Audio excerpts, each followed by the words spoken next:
Hello, everybody. Son Adelaja here from Kiev, Ukraine. I'm coming back to you today. Even though we're supposed to be having this on Mondays, but our host could only make it today. Maybe he's going to shift it to Wednesdays. But as things are, this is my charge to Nigeria and my Nigeria mindset that we do with Israel Good News Balogun. So today we are back with Israel Good News Balogun, and he has a very interesting topic today, and he's the one going to be leading us into this conversation today. And today's topic is called by him, "This pastor in Ukraine is just a dreamer." And I'm sure he's speaking on behalf of the Nigerian populace, and this is exactly the thought of so many people in the country. I don't doubt it. I'm very certain that many people in our country, and not just in Nigeria itself, but even people who live overseas, are thinking exactly these same words in regards to myself. So I will just allow Mr. Good News Balogun himself to speak and present the topic. Hello, Israel Good News Balogun. How are you doing today? Good evening, DSA. I'm so glad. I'm so happy. And I thank you for the opportunity again to challenge you to come and say anything I like about you or doubt you if I need to, or even try to unveil your intent or your reason for saying that I want to change Nigeria without any hidden agenda. So I thank you, sir. Thank you very much for the opportunity you are giving me. And also uh, to my audience and to the people who are watching us online right now, I welcome everyone to this program. Today, I am going to be talking about um, this pastor that keep on saying, I know how and I know what to do to change Nigeria. I think this pastor is living in a dream world. And I'm going to show him why I think he's living in a dream world. And then don't forget, everyone listening, that I am in Nigeria. I think, and I'm thinking right now as a Nigerian. And then I'm representing the mind of the largest number of people, let me say the highest number of people who have come in contact with DSA, and then the way they think and the way they are reasoning is what is formulating my thought this evening. And I'm going to put myself in their shoe and reason like them. And so DSA will do me a favor, do us as a Nigerian a favor. I know he has stopped talking about it. I know he has come to a point where he say, believe whatever you like to believe. Say whatever you like to say. I won't defend myself anymore. I will not say anything anymore. I will only come and tell you. But to keep faith alive, to keep hope alive, to keep on believing, and I mean, I would not mind if you can, because I know DSM may decide to follow this and say, okay, if you say I will not do it, no problem. I agree, I accept. So today I'm preparing the ground ahead that I love, and I'm begging that DSA will not do that for me today. So basically, that's what formulates this topic. This topic was brought out of the reason that Nigerians are still does not believe that this particular man is no longer dreaming. I heard him saying that the word that say can be done, or it's no longer what matters to him, but will be done, because he already have everything and he knows this will be done. So Nigeria is no longer, Nigeria has not come to believe that this man mean or he can do what he claimed to do. Nigerians still stand and believe that this man is only either dreaming, or he need to tell people what pleases them, what they want to hear, hope they are looking up for, things they are expecting to happen in their country, so that they will come on his platform. He will have traffic, since he does not have a pulpit to preach anymore, since he doesn't have any job, he only wake up when there's nothing to do. He thought of, let me go and be teaching, talking online, and people will come and hear me. And when they hear me, I will put my book outside there. They will see my book, they will buy it, I will make money, and then one day they will hear that my Facebook and my YouTube page has crashed, and everybody go on his own way. Look at this dreamer, only dreaming and keep on selling his dream to people to think that he has anything to offer them. And so I reasoned with them and I said, okay, if he's a dreamer, let me help you ask him. Let me call the spade a spade. Let me help you to go and tell him that, Pastor, you claim you are a dreamer. And if that will help us, if that will be an opportunity for us to come to realize and understand and give them more clarity to what God is planning and what is going to be done, maybe this program will help somebody. I don't know. And I really, really beg DSA, please, DSA, don't give up on us. Because I have noticed the trend. You have come to a point where you say, well, I don't really think it's worth my time explaining again and again to anybody. I have watched the trend. You have come to a place to say, okay, you say I'm a dreamer, I agree. No problem. I'm a dreamer. I am not ready or interested in or defending myself. I hope I'm audible enough, sir. Yes. Okay. So I hope I'm begging you that this evening program, you will not say, Israel, you have said it. That's you are right, Israel. You are really right. No, I really want you to please help me and help my brothers, help my people, help us. Maybe the more you explain things to them, the more somebody will come to the town, the more somebody will come to the understanding, the more clarity will become to somebody, the more somebody will say, when this is going to happen.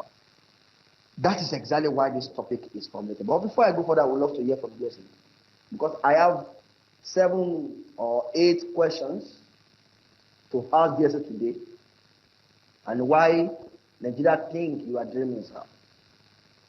Yeah, you are absolutely right. My response and my answer is exactly what you guessed. And you guessed right, that I don't need to prove anything. I've said enough. And people are already becoming nauseating towards me. And it's already nauseating them that they don't want to listen anymore to any of my arguments or any of my proofs that Nigeria could be fixed or Nigeria could be replaced. So many people already say, if you say you can do anything, come and do it. And I agree with them. If I can do anything, let them wait and let's see us doing it. So I think that is the best proof. The pudding is in the eating. So let God give us the opportunity, and myself the opportunity also to be able to come down to Nigeria. And when I come to Nigeria, then they have the right to demand that let him come and do what he says he can do. But for those people who are saying, why are you not coming? You say you will be able to do this and that, why are you not coming? Because I want to tell them that it's not that I don't want to come, and that's why I'm saying I'm coming, because I want to come. But if I'm not coming now, it means that there are circumstances that are beyond my control that are not allowing me to come. I am still fighting lawsuits in Ukraine, and I want to finish those lawsuits. I want the lawsuits to be totally closed. It started closing, but it's not close to the end yet. I want to clear my name, leave a good memory here before I leave. I want to be able to, good name is better than gold. So I want to, clear my name before I go. So that is why I cannot come to Nigeria right now. It's not that I don't want to come, because otherwise I would not say I want to come. Before now, I was not saying I was going to come.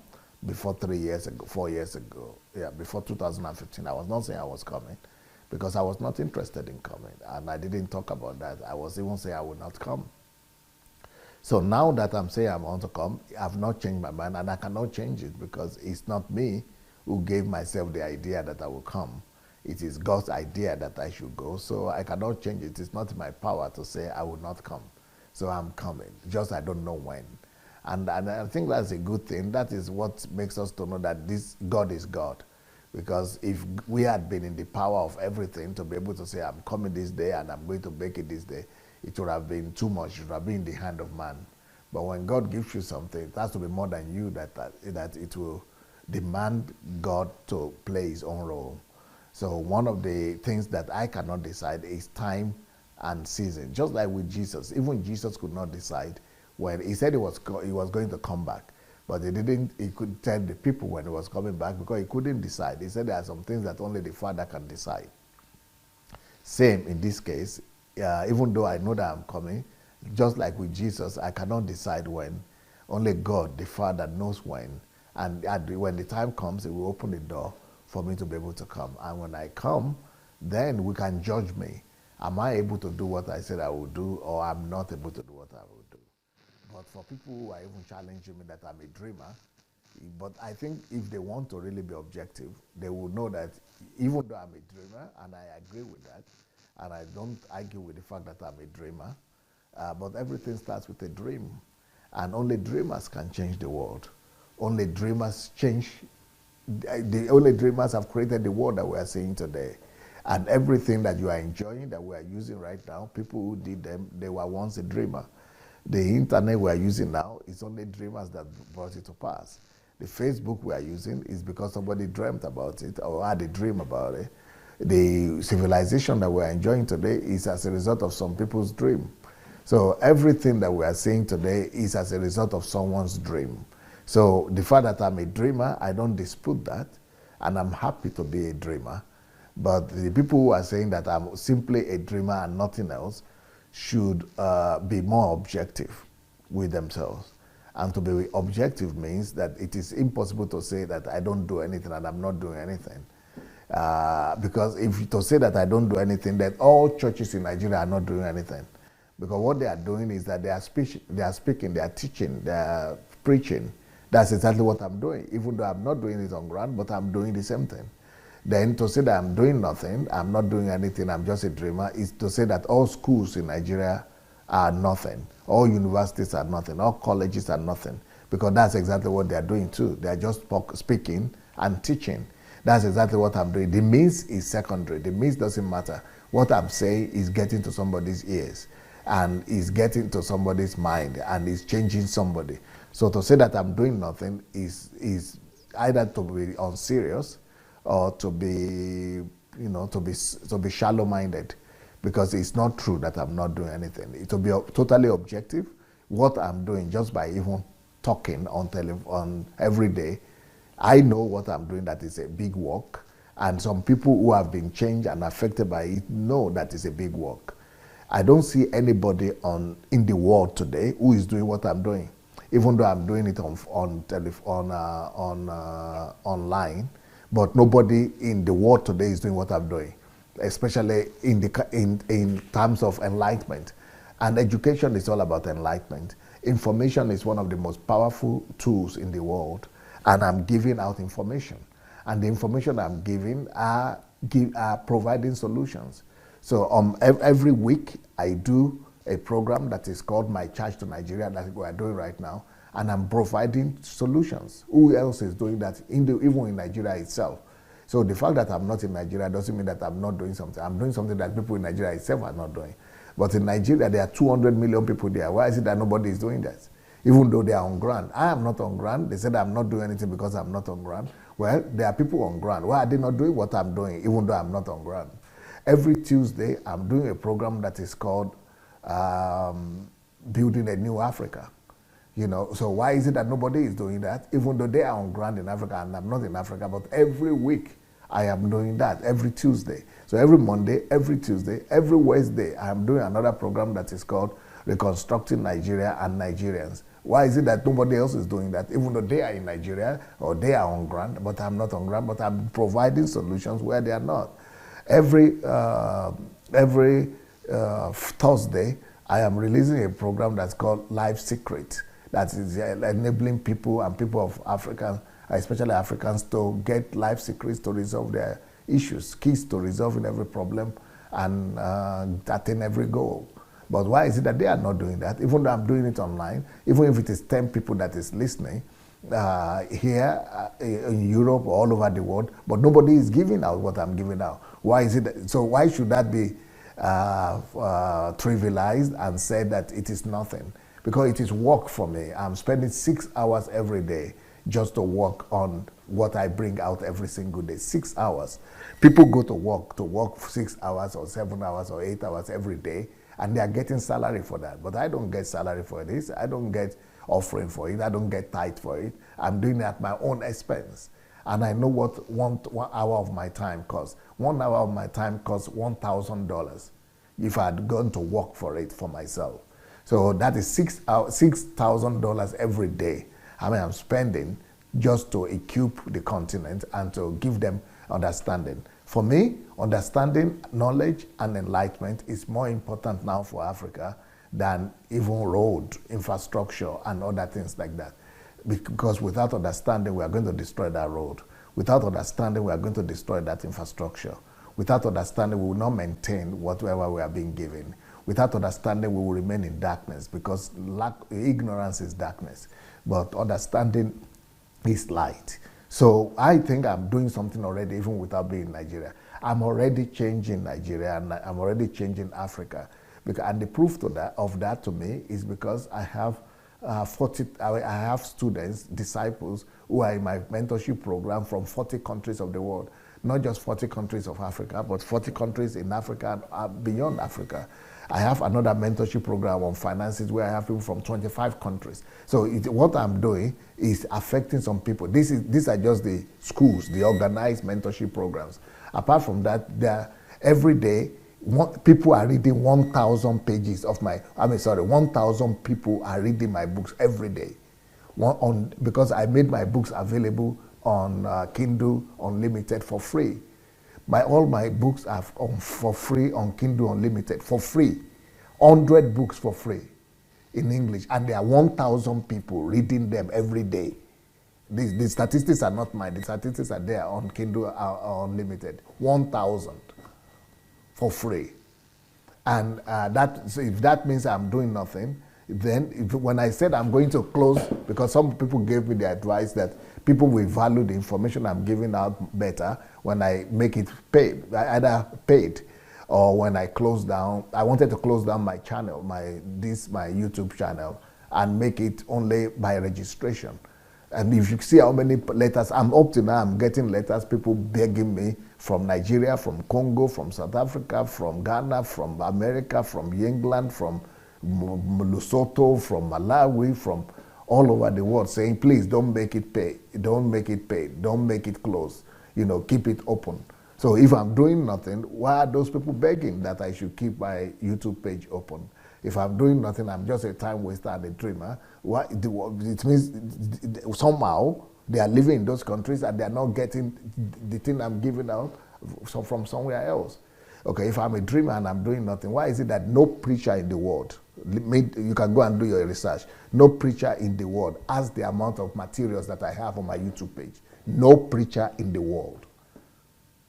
No preacher or teacher in the world has 8,000 teachings and preachings and materials on YouTube or on Facebook or on SoundCloud or on Instagram, or on Telegram or on air for free. No preacher in the world has that material. Even if it is for pay, they still don't have it. So if somebody that is doing nothing, how can he have so much materials that nobody in the world has? Video. Some people say, oh, those books, they are not written. Somebody told me this. Somebody wrote me a letter and said, you are writing so many books, and some people are saying that they are not his books, he's just printing them. Okay? That is not possible for a human being to release so many books. Okay, that's what the lady then said. Okay, let's even assume that it's not the one who is the owner of the books. What about is that it's not possible for a human being to release so many books? We know, okay, with books we cannot say, But what about the videos that he's releasing every day? That we are seeing him physical, like this. We are seeing him, he's the one. So how can we, so he's not the one again? Does he have photocopies or does he have clones? Does he have clones who are doing, is it possible that a human being will release every day so many information that he's releasing? So it's not possible too, but because nobody else has done it. Everything remains impossible when nobody has done them. But that when somebody has done it, you can say it's not possible or it's not real, but I have it there. I have them there. And I only started that YouTube channel in 2016. And 2015 or 2016. It was open 2015, but I started working with it 2016. And in that 3 years, I have more materials than any preacher you could say. More materials on my YouTube than T.D. Jakes, more material than John Austin, more material than Joyce Meyer, more material than anybody. Mention Oyedepo, more materials than Adeboye, more material than any human being on earth who is a pastor or a preacher. So does that mean that I'm doing nothing? People who do nothing don't have those kind of things. The same thing with books. Indeed, I've only started releasing my books in 2016 in English. You know, apart from the two Short Shift and Money Will Make You Read that I released before then. But in that, from 2016 till now, how many years? 3 years. In 3 years, I have over 100 books in English, and all of them are for free. So is that somebody who's doing nothing? So if people who want to be objective and who are a little bit analytical, they will be able to see that this guy has not arrived in Nigeria and is already creating so much material. What would then will happen when he arrives? And that is despite the fact that I'm still a pastor here. I'm still the senior pastor of the church here in Ukraine. We have 400 churches here in Ukraine. We have over 1,000 churches all over the world. We have started 2,700 churches in the world, in 50 countries. And I'm the one who is the senior pastor of all that. So that is apart from that. But because I've raised up people, you know, I'm setting myself free from Africa, and because I'm living for Africa. So even if they don't believe those things, these things are too analytical. But do they want to tell me, people will say I'm doing nothing, I'm just a dreamer. Yes, I was a dreamer when I started out by challenging the church, and when I started out the crusade in cleaning the church in Nigeria and bringing awareness that we don't have church in Nigeria, and that the church that we have in Nigeria has backslidden, that have been hijacked by paganism. When I started the crusade, people thought I was mad. I was the only one that was talking like that. The only other person who was talking was Daddy Freeze, and he was only talking about tithe. And he was not teaching and preaching initially. But he started actually his own crusade in 2017. But 2016, I started talking about about reformation of Nigerian church. So when I started the reformation of Nigerian church, nobody was doing it. It was like I was a voice in the wilderness. And somebody, you know, there is somebody who might be watching us right now who is a disciple of Gwile Akane. And the person said, Gwile Akane, there is a preacher like that in Nigeria, that Gwile Akane has been saying these things that I'm saying, that I'm not saying anything new. And that, but the reason what brought this is a woman, the reason what brought this woman to this stage, to this platform is because they say, who is this Sunday Adelaja? Who is this DSC? Because is it not, and this lady has been following Tunde Agbani for 30 years. And she said for 30 years, Gwile Akane has been trying to correct the Nigerian church, has been trying, you know, to shift everything but people just neglect him. People just keep on doing what they're doing as if he never existed. And sometimes now he started preaching for those people, going to preach for them also. And, you know, even though he's criticizing them, he's trying to correct them, but he never became so confrontational. And he's saying God will do it. He just leave it to God. We don't know when God will do it. But he said you started in 3 years, less than 3 years, started this crusade, and it's like the whole world woke up. It's like all the country woke up. It's like there is such an awareness that somebody has been doing the same thing for 30 years. The awareness, people know that he's there, that he's a good preacher, that something, and not him alone. There are many people like that. Maybe Kumuyi and other people who have been talking that something is wrong with Nigerian church. But why is it that in 3 years, there is more awareness? Because after I started and I provoked, and people who, and many, and then, why is that there is more awareness after I started the crusade? And nobody can deny that I started it. than all these people who have been doing it for 30 years. So for them to say that I've done nothing, that is already a result right there. Even though I don't claim the result to my own credit, but that's a fact. So for anybody that wants to be objective, to say I'm doing nothing, yes, I'm not presently in Nigeria, but that doesn't mean I'm doing nothing. Because the thing I started, this crusade to open people's eyes to Nigerian church, God helped me without even reaching Nigeria, that if Nigeria itself, even though I'm not in Nigeria, people are saying, people might not even know my name, but people are saying people's eyes are opening, even without me, even without them knowing my name. People are saying people's eyes are opening, that there is an awareness. And it is going to be very difficult for anybody to deny that there is awareness. Yeah, it might be true that the phrase, it might be true me, it might be true other people, but the fact that I started the crusade in general to renew the Nigerian church and to awaken us to our state, our true state, is going to be very difficult for anybody to deny that. And if somebody that is not doing anything, that's just a dreamer, has caused that kind of a tremor, maybe even an earthquake or a tsunami in the Nigerian church world, both in Nigeria and outside, it is going to be very difficult to say that the person is not doing anything.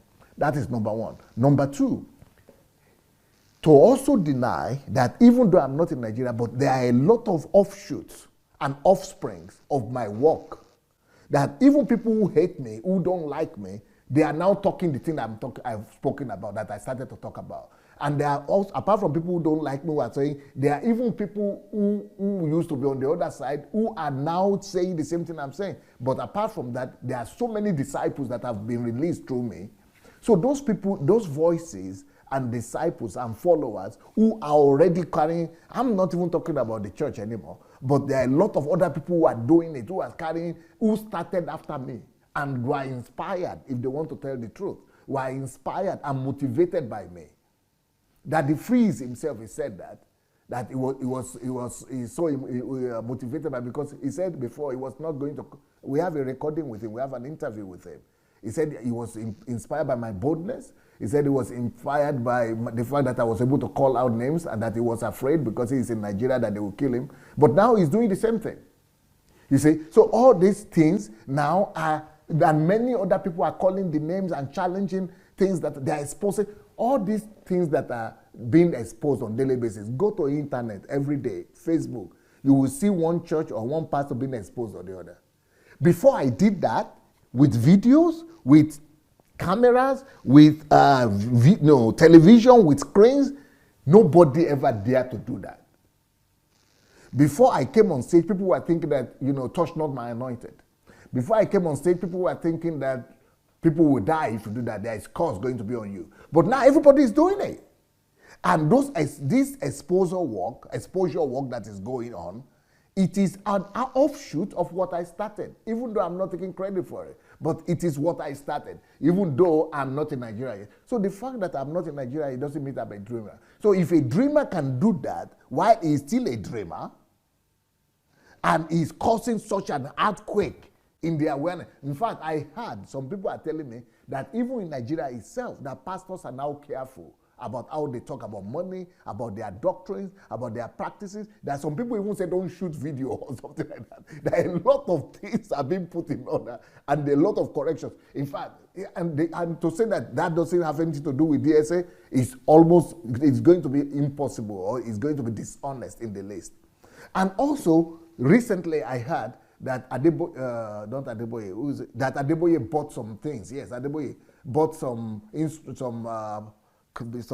instruments or something like that, equipment for a hospital, Ibadan hospital or so. Maybe he has been doing it before, but that could be because of our criticism and our challenge to them. Somebody else said that Oyedepo was fixing the road to his church, but that road had been there. That road has been there for the past, I was in Nigeria 10 years ago, or actually 11, 12 years ago. That road had been there, and it has been in a state of disrepair. And Oyedepo never did anything. So that road has been there for years, and they didn't do anything. So why is it that it is now, after we challenged them, that they are fixing the road? I'm sure, I'm not sure, but I suppose that this might be as a result of the work that we have started. I heard that there is another pastor in Port Harcourt, David Ebieme or something, who went and built some dormitories and hostels for a university or something. But why is it that they were not doing these things before we started it? Before we started talking about this thing, before we started criticizing and challenging them. So I think there are positive changes, even upon the churches that we are criticizing. That everybody is changing, everybody is modernizing, everybody is shifting their position, everybody is trying to to redress themselves and become better. So if these changes are happening, and we now say that DSA is doing nothing, it's just a dreamer, it's going to be very difficult to prove that point. But besides that, there are even other preachers like Sam Adeyemi, Michael Konko, Abel Damina, who have changed their ways, or who are changing one way or the other, and many other people who are changing one way or the other. Why is it that they didn't come on stage before I started to talk? Why is it that they didn't change before I came on stage? Because even though there might not be a direct link that it is me or my activities that has affected them, but one way or the other, something has affected them after I started to do this thing. So if I'm just a dreamer, why is it that a dreamer, through dream alone, these things could become possible? Now, concerning the infrastructural change and development and replacement theology and philosophy that I'm bringing to Nigeria, concerning the economic situation in Nigeria and the political situation and social life in Nigeria, that is not, maybe it's not been going on right now, but also there are a lot of people who have listened to me and are now going to affect some changes, maybe on the low-key level, but I know a lot of people who are now using their tithe to go and feed people in Nigeria. I know people who are using their tithe to go and provide water in Nigeria. I know people who are using their tithe to go and take care of children. I know people who are now starting out NGOs and charity organizations, outreaches, things that they never thought of and they never did before. I know people who are now taking care of other people, their needs, just because they listen to DSA. So things are changing one way or the other. So if I'm just a dreamer, how come I'm able to effect such changes? So, well, when it comes to other dreams, because that is just the first stage. Everything I've said so far is only the first stage of my crusade. The first stage of my crusade was to bring about change in the Nigerian church. And if nobody sees it, I see it, that there's a degree of change that has started. But you see, things will not change overnight. And it is not about what I've succeeded in accomplishing in that sense, but what I've triggered. For me, what I have triggered is more important than what is accomplished. Because what has been triggered will not finish, even in my lifetime. This thing that has been triggered will continue forever. Just like Martin Luther triggered the Reformation. And what happened during his lifetime was nothing. It was not even 1% of what happened later on after his death. So it is not about what I've been able to see and what we are seeing right now, but it is about what has been triggered. It's like a locomotive train that is on the rail. Once you have started the movement of the locomotive train, of the train, train, because of the rail system, it will keep on moving. So even though I, as the person who triggered it and seen the movement of the locomotive, I only saw 1 kilometer of its movement. But because the rail is endless, the movement will continue even without me seeing the movement. But it has been triggered. The movement has been triggered. And so for me, the first stage of the change that I am proposing for Nigeria has started with the church. Now, if somebody has been observing me, they will notice that after Brazil, after I came back from Brazil, I have started another function, another stage of my crusade to change Nigeria, which is mental transformation, which is reorientation of the people, which is the changing of the mindset of Nigeria and Nigerians in general in regards to their country. Now I've stopped talking about church too much, and they should notice that I've started talking about Fixing Nigeria. Every Friday we do that with Anojo, Fixing Nigeria. And we're not just talking like Nigerian television journalists are talking, just about talking and deliberating. We are proposing and bringing down concrete solutions how to fix the country. Then on Saturdays, I do Building a Nation. And then on Sundays, I do How to Change a Nation. I'm using my own physical examples of how we have done it in Ukraine. And then every week, on Monday again, we start. So every day we are doing something. And I'm writing more books that I'm not even publishing yet right now because I want people to be more familiar with the ones I've published already. Besides that, I just started a club right now, a group for millionaires. And I'm already getting ready to prepare millionaires even before I get to Nigeria. So people who say I'm not doing anything, there are over 120 people who are in that millionaire group right now. That even though there were over 2,000 people who applied to come, but we have to introduce money so that we'll cut them because it's like market, it's like airport. 2,000 people will like do online. You will not be, there will no order. So we have to introduce pay so that we'll sieve out the people and take only the people who have paid the price to be there. So, and right now they will tell you what has been happening to them. Listen to their testimonies. Testimonies are coming in every day. And we are putting them in the app, so in the internet. So for people to say I'm not doing anything, yes, maybe it looks like I'm not doing anything here, but everything starts small. The seed that gave birth to me, I am big now. I am weighing 80 kilograms, 80 something kilogram. But the seed that gave birth to me is just a semen. It's a seed that gave birth to me to become like this. The forest and the greens that we look at is a little seed that becomes a forest. The nations that we see started with a seed that became a man and a woman, and then that one person became 7 billion people that we are saying. So everything starts with small. Everything starts small. And in my own case, yes, I'm starting small, but I am putting that seed in every area. I'm talking about economy, how Nigerians can move the economy forward. I am talking about politics. I'm talking about social life. I'm talking about the structure of the country.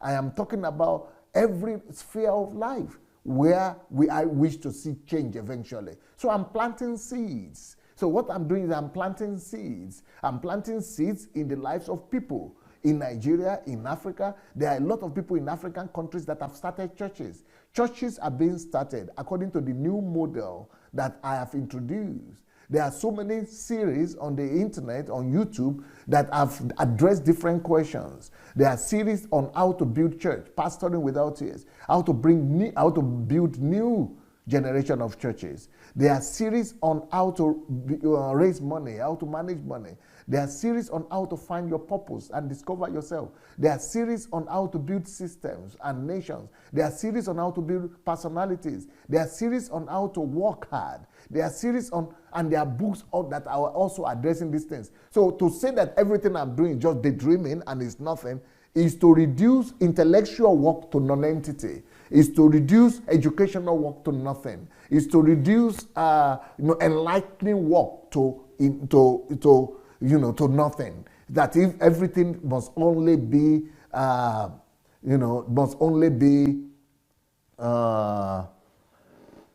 empirical. So, but the things I'm doing are starting from ephemeral. But they are starting from celestial, ephemeral, but they are going to end up being empirical. They are going to become empirical. They are starting from the spirit realm, but they are going to become physical sooner or later. So people who are saying that I am doing nothing, I'm just talking, maybe I understand them because they are expecting a quicker fix. But I don't want them to be disappointed even. I don't want them to put their faith in me because I'm just a man. I'm not the one that I'm just a man. I'm just somebody that knows something. I don't want them to put their faith in me. But what I know is what I'm talking about. I just want them to have faith in their country, to have faith in themselves, to have faith in the future, that the country has a future, the continent has a future, that there is something better coming. I'm planting faith in them, hope in them, so that they know that not everything is not lost. But their hope should not be in me. Their hope should be in God. Their hope should be in their country. Their hope should be in themselves. Let them believe. Let them begin to dream. Let them begin to have something positive for their country. I have my own dream. I am dreaming about my country. I am talking about my dream. I am working towards my dream. I want to be an example for them to also begin to have dreams about themselves and about their country. But I know my dreams. I know how to bring the dreams to pass. I have dreamt about things and they have come to pass. Even forget about the things I've brought and I've dreamt about in Ukraine and I've brought to pass. Forget about the things I've dreamt about in the world and I've brought to pass. But let them believe what their eyes can see. That 3 years ago, I just started doing this thing. And the dream, I dreamt of doing it, and the things, the fruits are there. All the books that you are seeing, I've dreamt about them one time. But they are there now, there are no more dreams. The change that is happening in Nigerian church, I used to dream about them only. But now there are no more dreams. The change is going on and keeps on going on. The lives of people that have been, before I was just pastor of Embassy of God Church here in Ukraine.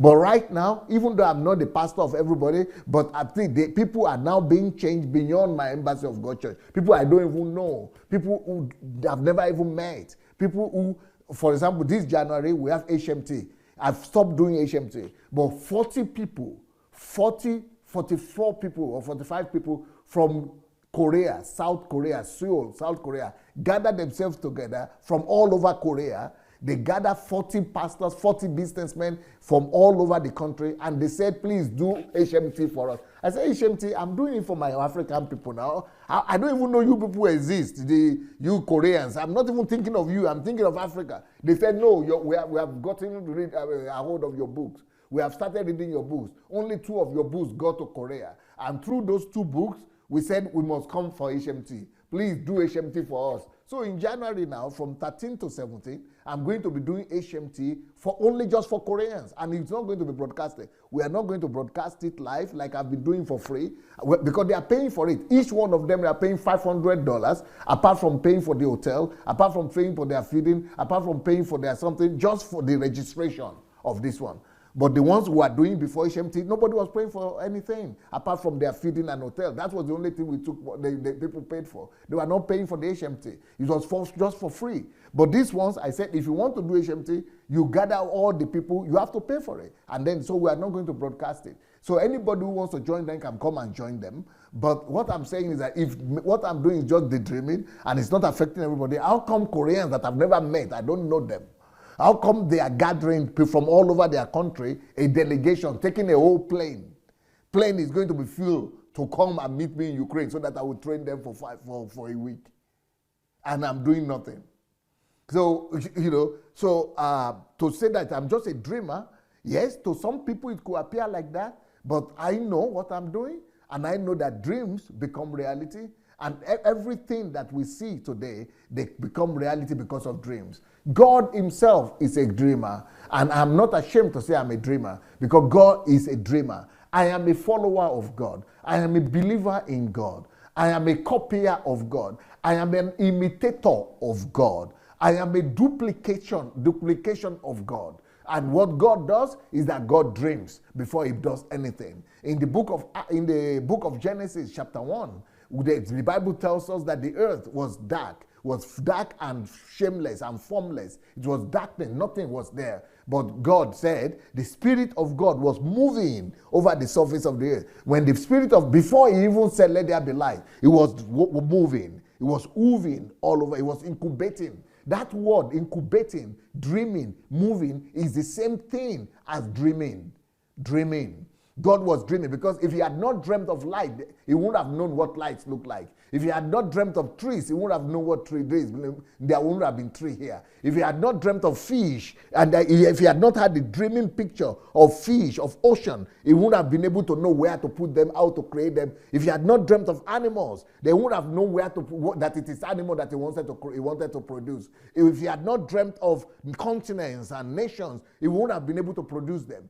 God is also a dreamer. He dreamt of everything that we are seeing right now. And because he dreamt of them in his mind, not dreaming when he's sleeping, but he's dreaming about them in the spirit realm. It was even a dream of the earth and of light. So he could say, let there be light. He was having dream of trees. He could say the trees should come up. He was having dreams of the firmament and the division of the firmament from the waters and from the heavens and the earth, and put them aside. He had that dream, and that's why he could call them forth. It's because God is a dreamer. And that is why he was able to send his only begotten son after men messed up on the earth. He had a dream of redemption. He had a dream to redeem man from the fallen nature of man and from the domination of Satan. He had a dream of a virgin that is going to conceive and the Son of God, and give a son that's going to be given birth to, and that person is going to become the deliverer of the earth. God had a dream, and he brought that dream to pass. He had a dream. That's why he brought me to the earth, because he had a dream for Russia. He had a dream for Ukraine. He has a dream. That's why he brought you to the world. He has a dream for every one of us. God is a dreamer, and he's bringing his dream to pass every day, every night, through each one of us that is sending to this world. So I am walking in the precept of my Father. I'm walking in accordance to the model of God. God is a dreamer. I am a dreamer, and maybe I should keep my dream to myself. But there is a time when you keep things to yourself, and there is a time when you need to announce it. When Jesus came, he had a dream, and he went into the synagogue and opened that scripture and said, the Spirit of the Lord God is upon me, for he has anointed me. He had a dream. Those are his dreams he was proclaiming. He had not done those things when he spoke about them. When he spoke about them, then later on, he brought them to pass. God is a dreamer. Jesus is a dreamer. The Bible is a book of dreams. We know the story of Joseph. He dreamt before he brought them to pass. So I'm a dreamer too. And when Jesus dreamt, when Joseph dreamt, he was criticized for it. Even when Jesus dreamt, they were telling him, why don't you go there? Go to the market and go and show forth yourself. If you say you are such a miracle worker, you have to go and do it. They also, even his own family people were doubting him. It is normal to be doubted, but, in my own case, I can only do what I know, and I can only say what I know. And I hope some people will be inspired by what I do, and also they will have dreams for themselves. I don't want them to believe in me. I don't want them to see me as a Messiah. I don't want them to see me as the deliverer of Nigeria.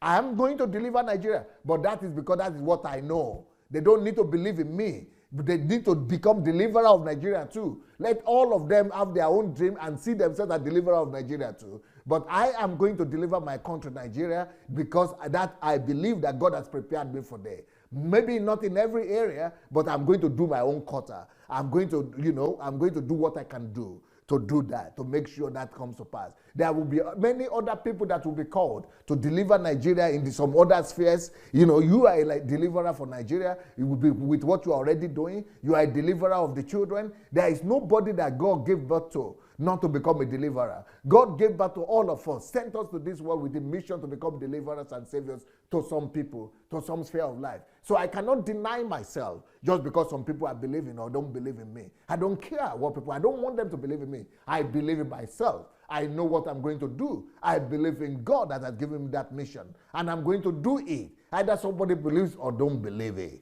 So let them think I'm a dreamer. Good for them. But let them also have their own dream and bring to pass their own dream one way or the other. That's what I have to say to your question. I don't know if I elaborate enough about my answer or not. Okay. Hello? Yes, the question you asked me that if you are elaborate enough. Can you hear me, sir? Yes. The question you asked me that if you are elaborate enough is the problem, actually. Because some time ago I said my problem with PSA is when you ask him one question, he answer one question and clear all other questions. So, by so doing, to ask him second question, it will be as if, did you hear the answer from the first question? But that as it may, I will still go on to ask you some questions. Though this, to be frank, your explanation has dealt with some of the things I will intend to ask. But before I ask some other questions, I want to play a video. Video? Yes, and that video is one of the reasons why many think you are dreaming. And also, I see that, okay, if they think he's dreaming, let's ask him, why is your dream too big that people find it hard to believe that this kind of a dream can come to pass? Let's ask him, is he not aware of certain factors that are already on ground who are capable of killing his dream before he gave back to them?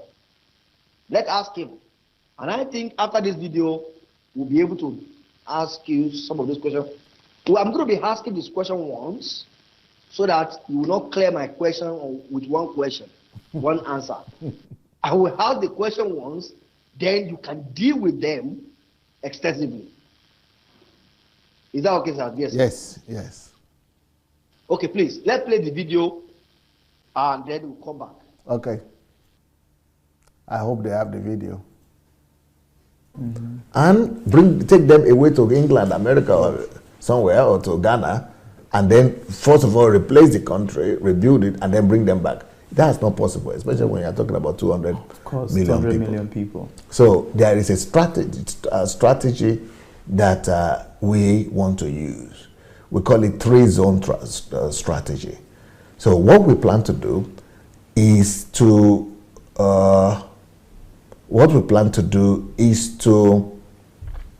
get a place, a spot, a zone of that territory of Nigeria, like the green one. You see the green? Mm-hmm. Yes, and what do you call it? Cut it out, encircle it, or border. What do you call it? Cut it out, barricade it. Yes, barricade it. And but because Nigeria is big, the way we are going to do it is that we are going to do it in every geopolitical zones. Okay. We have 6 geopolitical zones in Nigeria, so every one of them will have a launching place like this. We call it front line. Okay. A barricaded, let's say, barricaded place that would be the size of, that would be able to host at one time 250,000 people at least, or 350,000 people. Okay. So, but then apart from the ones we're going to be having in the zones, we'll have a giant one, a bigger one that will have up to 500,000 people that will be able to hold. We have the place for it already.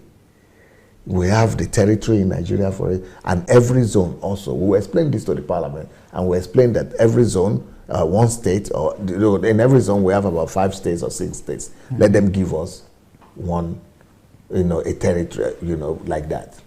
So when we have that place, because you cannot take the people out of the country, so what we are going to do is that we are going to buy that place we have taken. We are going to turn that place to heaven on earth. Okay. Nobody living there. The only people that will be staying there in the first 6 months or so, or 1 year, will be only specialists, only workers. Some of them will be Nigerians, some of them will be foreigners, but we will build a first-class world in that place, smart city. So the best that will compete with whatever you have in America, mm-hmm. whatever you have in Europe, whatever you have in Japan. Mm-hmm. It will be the highest and the latest standard of living anywhere in the world. So you want to build, let's take for example the Southwest. Yes. So you look for a location in the Southwest. You got it. And then rebuild that. So let's say Lagos. No, let's say Akure. We have to look for Southwest. Where we have the largest parcels of land. Okay. Let's say it is between Ekiti and Ondo. Okay. And somewhere there. So the 2 states will donate that piece of land to us. Yes. Mm-hmm. Uncultivated land, nothing there. Yeah, uncultivated land, just piece of land. Just piece of land. Then you build a smart city. We will first of all cut it out. We will not cut it out. What they call barricade it. Barricade it. Yes. Okay. All right. And build the most sophisticated lifestyle city there. But we're not talking about time frame yet. No, we're not talking about time. Just the idea. Yes. Okay, all right. So by the time we finish building that city, we will also set up a system within that city that will be able to accommodate. It will all be empty. A city that is built but empty, only the people that will be there will be the administration of that city and the workers. And when the workers are finished, the whole thing is empty. Can you imagine a city that is empty but can take 500,000 people or 250,000 people? It's interesting. But everything will be functioning. 24 hours, water, electricity, an apartment, an house, flat, everything. Shares in the flat, everything will be furnished. Everything set. Yes. Wow. Then, apart from that, there will also be barracks, so to say. Maybe not barracks, we should call them. Like halls, like centers. Okay. Transformational centers or educational centers, like universities. Okay. But not university, like, realize why it's called barracks, I call them, like camps Okay. within that new country, new City. So what will happen with that new city is that, so now, okay, let's say we start it in the middle, just for the sake of argument. Yeah. Let's now look at that grain. Can you point the grain? Point to the grain, point the cursor to the grain. So that grain is that new, let's say that is the place we took in Ondo State. All right. So we bought that place because it was free. It could be in the corner, it doesn't have to be in the middle, it could be in the corner, it could be anywhere. So, but the red place, you see, it is surrounded, you see the black around the grain. That's the barricade, right? That is the barricade. Beautiful. The fence. Okay. And the barricade. So no one can go into it No. anyhow. You have to have a pass. Okay. So, but life will be going in and there, everything perfect. So what we are going to do, how are we going to build a new Nigeria? We are going to now, if we stretch that boundary, we will not stretch it. There is a gate inside there, right? What we are going to go, go to the red, point to the red, outside of the gate, outside of the black. Yeah, that's what, yes. But close, make it closer to the very immediate environment, the immediate, talk from one side first, the immediate red. You see the arrow. You see the arrow taken from the red to the green. Yeah. You see the arrow. Yeah. Now Srelok, package is Srelok. Well, you see that arrow is coming from red to green. So what it's doing is that it is evacuating people who are closest to the border, to that zone that we have, to that city that we have built. The people, the neighbors, people who are closest to it are being withdrawn. You see, you could take it from red to green. Are being withdrawn from red, from the Nigeria that we have right now, and being evacuated to be placed in the new city. And then the same thing could be done from the other side. From the other red that is here, from that side to this, they will be evacuated from red to green. So now, why do we need those camps inside? The camps inside will be places where, meanwhile, Nigeria is going on. Nobody knows what's going on. They are living their lives. Everybody living their lives. It's just like what happens in the Oedipu's camps. Yes. Because those camps are barricaded too. Yes. But and life is not Oyedepo only. And Adeboye camp, all those MFM camp, all of them have camp. Everybody, Nigeria is doing its own thing, but there are thousands of people, millions of people and nobody even notices that anything is going on. Yeah. But what we are going to do is that we are not just going to take people accidentally. People who are around that area. We are going to withdraw them from all their houses. I'm going to give them new houses, new apartments in the new frontier zone. In the frontiers, in the green new environment. City. Yeah. But before they have opportunity or right to take on anything, they are not going to live there forever, just for experiment. But before they have opportunity to live, we are going to tell them, you see the life here. This is what the Nigeria you are going to. This is by the time you go back, because we are going to send them back to where we took them. Wow. But why we withdrew them from that place, red place? Yes. We are building a new city in that place where they have been withdrawn from. Okay. You don't get, you get. So the environments where they were before, I mean Yes. their location. Yeah. So while you evacuate them from there and Yes. bring them into the green section. Yes. So you start replicating The same environment in that place. Yeah, the same the best life, In the that- best city that you are seeing in this green zone. By the time they come out, we will not let them come out of this heaven where they are in now until we have replicated that heaven in that territory where we took them from. Beautiful. But they will not go there. First of all, the first thing we are doing is that we understand that through scientific method, that the greatest effect on people, on human beings, is caused by environment. That's right. That is why the Bible says that no matter how good manner you have, corrupt bad company will corrupt that Good manners. good manners, which means environment supersedes every other thing. It supersedes values even. So we bring the people. Why is it that Nigerians who are in America in a new environment, Just give them 1 or 2 months, they get their act right second day, because of the environment is already set. why is it that Nigerians are not behaving like Nigeria in America? Even if they are, nobody knows it. Because the environment is making them to behave like the America. You remember Mabel Shinwe said that. Yes. That we are Nigerian, we live in America. That is environment for you. Environment have the power, 50% power to control your thinking, even when you don't want to think like that. Sure. That's why we needed to first of all create a model Nigeria in that green place. A model environment. for A them. perfect environment, model environment, future Nigeria, a model Nigeria for them. And then before they get out of there, we train them how to live in this new environment. So there are many stages they will have to pass through. So once they get there like that, they will not go and go into stay in those houses immediately.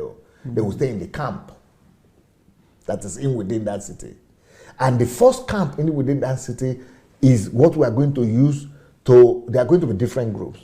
There is the number one camp there is the camp for accelerated education. For those people who don't know how to read and write. So we are going to, within the very short, by the time we pass the whole Nigeria through that green something, everybody will know how to read and write. Wow. So that resolves the whole illiteracy. Amazing. You are very smart. Amazing. So we are going to resolve 2 questions at a time. So for 50 years, our country has not been able to resolve that the illiteracy problem.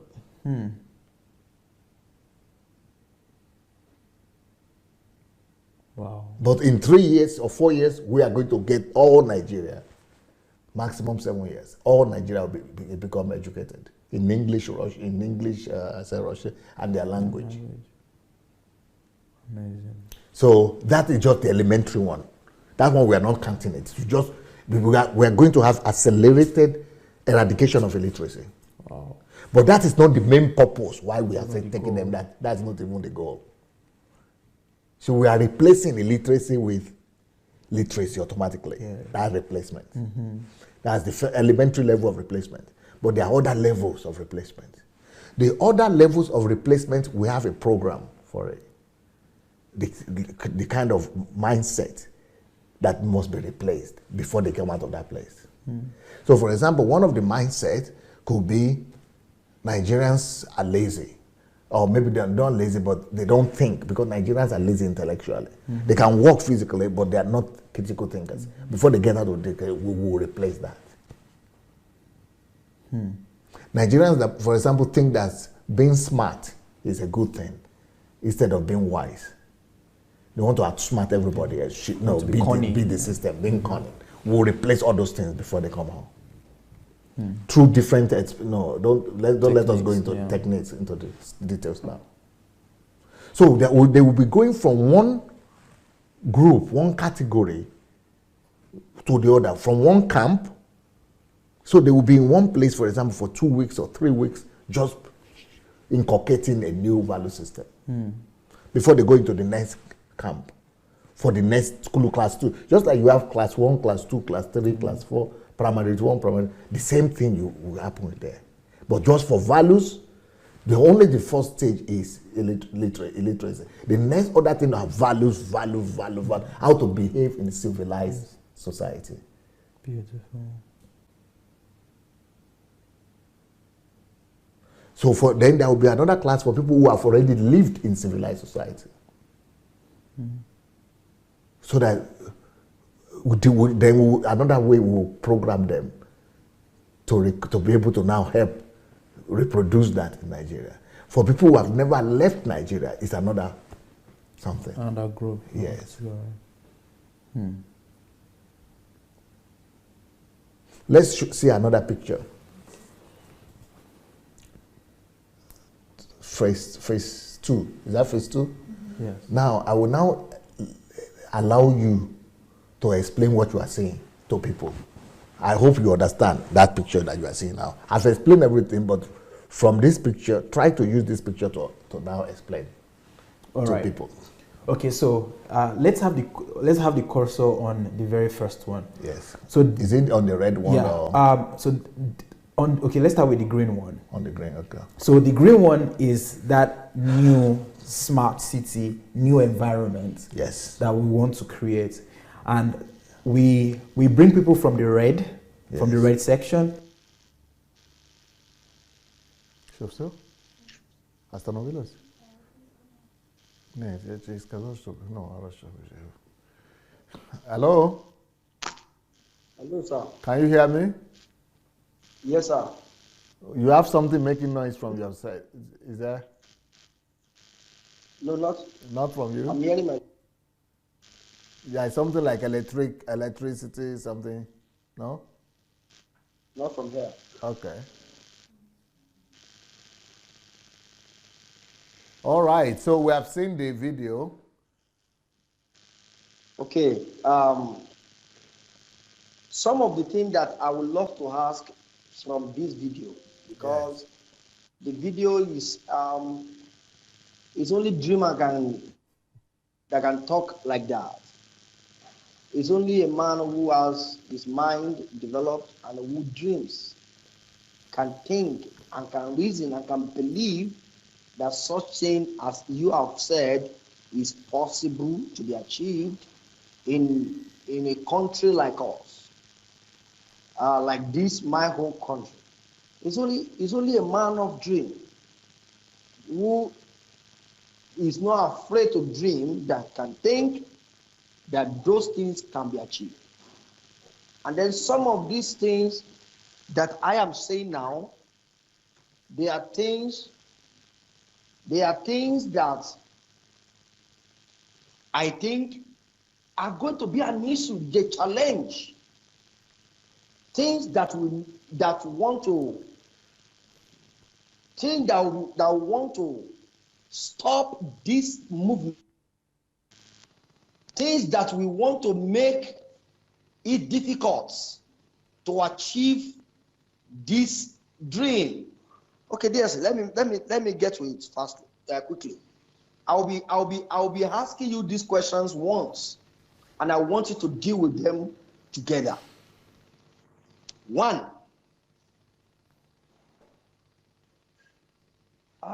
this question is going to be a tip on the next program I may want to have with you, or I may skip it, because I know when I say it out now, you will finish you will just finish everything, and then we don't have anything to discuss on it again. But I wanted to say, let me go to another one. Are you sure? Are you aware that the people you are coming to meet has been poisoned? Are you aware? Churches today, there are churches with the topic of be aware of Antichrist planning to come to Nigeria. Are you aware that people are being gathered on campus, fellowship, campus leaders, youth, young ones, young people, pastors have been gathered together, and they are telling them, you are being sponsored by some set of people that you should go and destroy the movement of God in Nigeria. And then, are you aware that these kind of people, they are poisoning the mind of everyone, and whenever they smell or they hear that you are lying on ground, and then the thing you want to do, they've made it to believe that he's coming with his words, he's coming with his enticing word, he's coming with his philosophicals, he's coming with his acclaimed mind of God, he's coming with money that have been given unto him, and his actual reason and purpose is to come and destroy the gospel and the move of God in this country.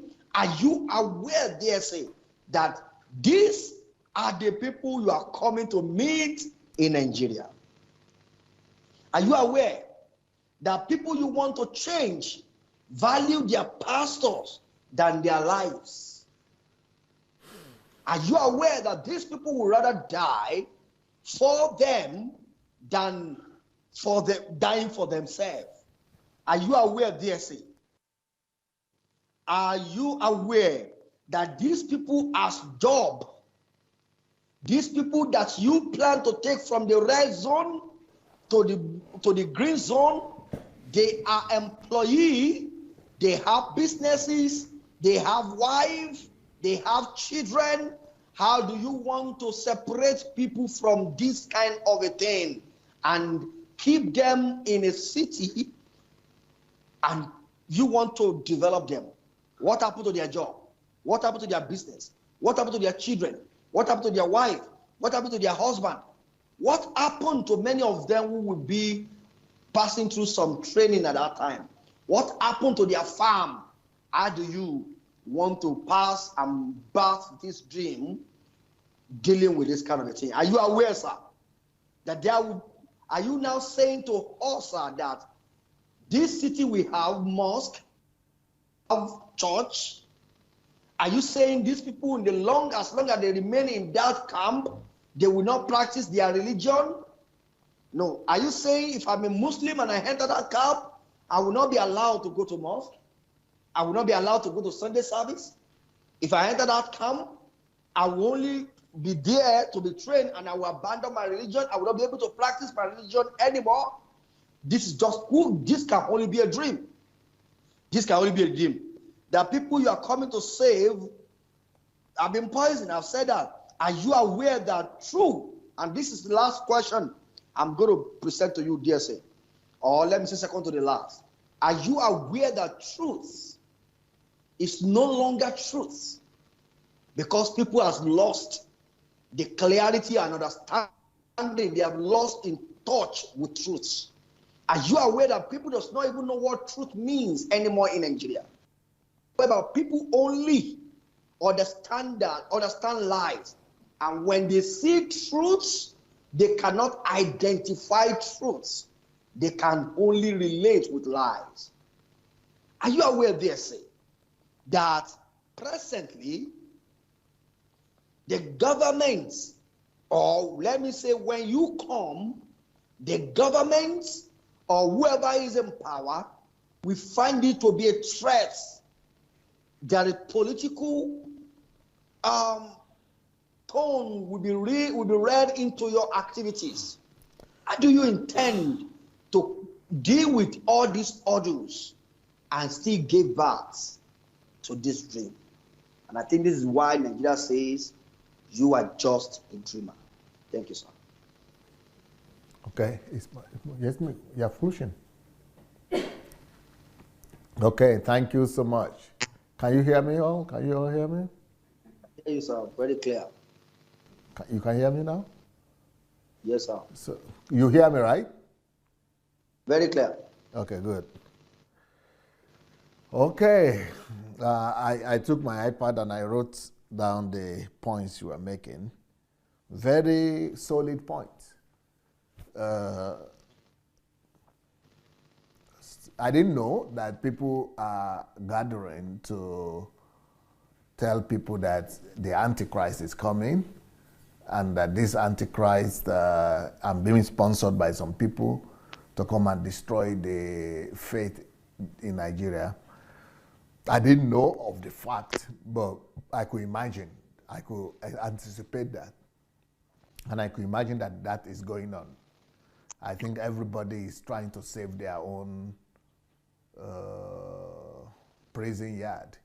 Every slave owner is trying to protect their slave trade and their plantation.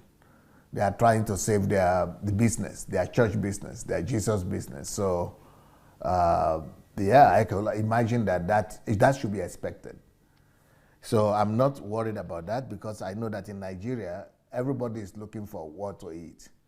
And once I come with the alternative for all those people who are faithful to all those people who are faithful to those pastors and who are swearing to them now that they will never leave them or anything, by the time I come and I offer those people a job and I help them to create income for themselves, and I help them to get better standard of living, all of them will betray those other papas and fathers and mamas very, very fast. And so I'm not worried about that one. Yes, you said there are some who are ready to die for their papas and mothers. I am more concerned about those ones. But because people who are fanatical and people who are ready to kill and die, they are people who have been blinded by religion. So if people are ready to kill and die for their papas and mothers, yes, that is more of a concern. So that is the only thing that I think is a problem. But it's not a problem to me because it's a problem to God. God gave me the mandate, and I think God is going to find a way to protect me, because people who are ready to kill and die for their people, for their leaders, they are more dangerous because they will not even listen to reasons. They will not listen to arguments. They will not listen to what I have to say. They will just come and pretend as if they are coming to listen to me, like Bhutto or like Gandhi, just like they killed those people, and they will just come and kill me, which is the real danger that is there. But I'm not afraid of that because I'm ready to die, and I'm going to Nigeria to die. But the reason I said that this is a challenge to God is that God will have to make sure that I've done enough before He allows them to kill me. But killing me is not a big deal for me because that's what I'm going to Nigeria for. I'm going to Nigeria to die. So I'm not afraid that they will kill me. I just want God to regulate that and for God to make sure that I've done enough, I've triggered enough for the work to be unstoppable and for a replaced Nigeria to still happen. Yeah, so I could anticipate the fanatics killing me, but I'm ready for that. That's exactly what I'm going to Nigeria. I'm not going to Nigeria to live and enjoy. I have lived and enjoyed in Europe for the past 33 years. So I'm going to Nigeria to die. So that's not a threat. And then you cannot kill a man before his time comes. You cannot kill a deliverer. And you cannot kill somebody who is already dead. So I'm already dead, and I think that God will not allow them to kill me before my time. But when it's my time, I'm ready to die as a martyr. So we have resolved that one. The fact that they have poisoned their mind, I'm taking your points one by one. The fact that they have poisoned their mind. By the way, if anybody wants to call into the program, please go ahead and do that. The way to call to this program is to go to Facebook Messenger. When you get to Facebook Messenger, look for Move Agents, one word, Move Agents.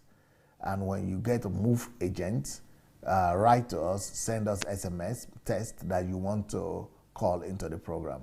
Just write that you want to call and we will call you back. So go to Facebook Messenger, write and search for Move Agents, Madik, Move Agents, and then we will call you back. So for those ones whose mind have been poisoned, yeah, that is a problem because when your mind is poisoned, you are not willing to even listen. Talk less of allowing your mind to be changed or to be regenerated. But that is not a problem to me. People whose mind have been poisoned, what they would do, apart from the fanatics, fanatical ones, the people whose minds have been poisoned, what they will do is that they will not listen to me at all. They will they will just ignore me and spread bad news about me and speak evil about me, and they will not give attention to me. So those ones, I'm not concerned about them, because to neglect me and to ignore me is at their own expense. They are the ones who are losing. Anybody who will ignore what I'm saying, or who will ignore my words that I'm teaching, they are the loser at the end of the day. Because what I'm giving is for their own good. I'm not asking them for offering. I'm not asking them for tithe. I'm not going to take anything from them. So I'm not going to lose at all. I don't even know they exist. I don't even know they are alive. So to ignore me, and what I've come to do is to suffer loss, because everything I'm bringing is empowering somebody. Everything I'm bringing is enriching someone. Everything I'm talking about is setting somebody free. So for you to reject that is to shoot yourself in the feet. So I'm not worried about those people who have been poisoned. They will just harm themselves, and it's only themselves they're harming. Then what do I think about people? How will people cope in the green zone? The dream I was talking about. Well, I think I'm a dreamer, and I believe I'm a dreamer. Everybody that has done anything of worth in this life, they all started with a dream. The Wright brothers, who came about the idea of airplanes, they were also dreaming. They were dreamers. And people were asking them, do you think people will be willing to risk their lives and go to the plane and leave their family, leave their children, and go and risk their lives that the plane will fall and they will die? Are you sure people will be ready to do? But they had the dream, and now we are all flying. Everything that we're having and enjoying today, somebody dreamed about them. So I have the right to have my own dream too. And thank God there are already people who have believed in this. Because there was a time, look at Nigeria, there was a time we didn't have Abuja. When the idea of Abuja came, people were also saying, where will you take people to? What about people living in those villages there, in the territory of Abuja? Where will you displace them? But now we have Abuja. People are saying, how can people leave Lagos? People will never leave Lagos. So what about the ministries? What about the buildings? Will you take all those things? But we have a new something now, a new territory, capital territory. The same thing. I am believing for, somebody had a vision for a new capital territory, and we have it today.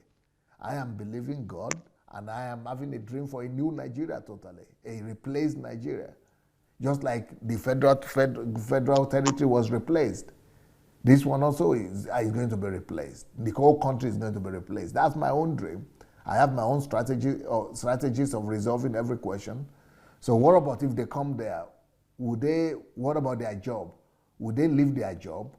What happened to their job?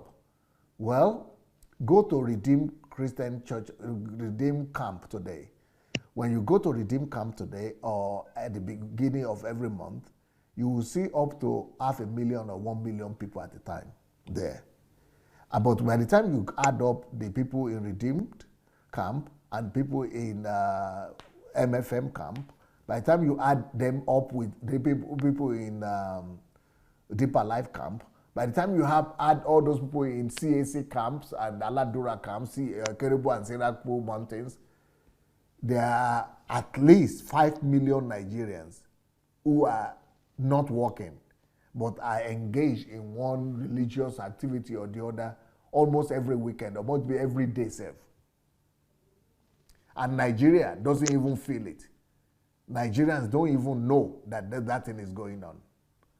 The same thing, we are going to have 250,000 to 500,000 people at a time that are going to be isolated from the regular life. Nigerian life will continue. Just like life is continuing now when there is 500,000 people in Redeemed Camp. Life will also continue when we have 500,000 people building in the green zone. They were not working. The people on those mountains, they are not working too.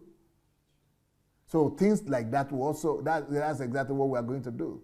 But what about their religion then? What about their church? Because you said people would like to go to their mosque, people would like to go to their churches. There is going to be provision for that. We are not going to deny people of their faith. We are going to have provision for their churches and for church and prayer centers for Christians and Muslims. But why they are going to be in the green center. So if they really matter, if they are concerned more about God, they will have a place to go and meet God. But if they are more concerned about their own particular church or denomination, they might not have that immediately. But, it's just for a period of time. And if they really want to pray, they will be able to pray. If they want to go to church, they will be able to go to church. So we are going to consider all that as well. So what are the other questions you have here?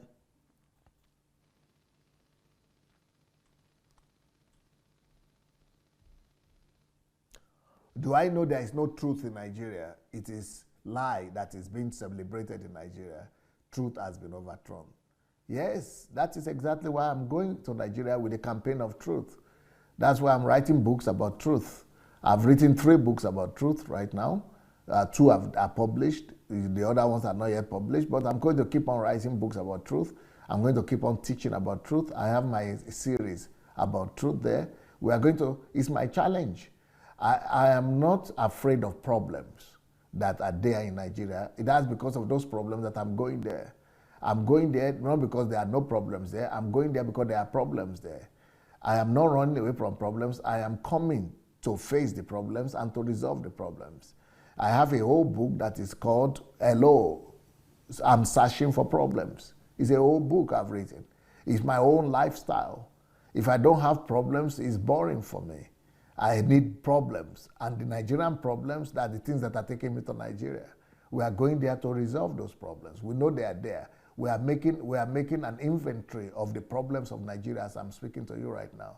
We are making a whole list of all the problems, and we are also providing solutions, and we are breaking down and working on how to resolve all those problems. And we have think tanks working on each one of them. So we are not scared about the problems. We are rather going thanks to the problems. Those are the list. I think I didn't miss any. And then with the last one, you said there were going to be 7, but there are really 8. The 8th one is the political hurdles. Yes, that is probably, apart from those people who are fanatical, who would like to kill me physically, and some of them might be politicians too, the biggest hurdle that I see ahead of me, which we have a solution for, is political. Because I don't want to go into politics. And I don't want what I'm going to do to be regarded as a political move. So the only concern I have is that the politicians might not understand what I'm talking about and might not give me a chance to try it. Without them, we cannot do anything. Without them, this idea of green zone is not possible. But we have solution number 1, we have solution number 2, and we have solution number 3. If necessary, God will move. And if God will move, if the only obstacle we are going to have will be political, then it means that if they too will need to be replaced, if they will stand on the way. Those are all my answers. Thank you very much for these answers, and I think Nigerians, everyone listening now, can come to realize, or possibly they begin to realize that when this man is not only dreaming. Speak louder, a bit. Speak louder. That everyone listening who have heard what you have said so far will begin to have a second thought. We begin to understand that this man is not only dreaming, but he has dreams, and then he's not dreaming alone. He's already having proof on ground. I am a proof of your dream. I am a proof of your dream. We have not met. I've never taught you. I've never hold you. I've never spoke to you. You never send me 1 naira. Sometimes some people are discussing in one room, and they said that DSC already have an agent in Nigeria that is sending money to, so that he can be doing his own dirty work for him. And somebody said, who is that agent? They said, they did not mention my name. But that is their own mind. I have not seen you. I only come in contact with a man with a dream. I sat down with the dream.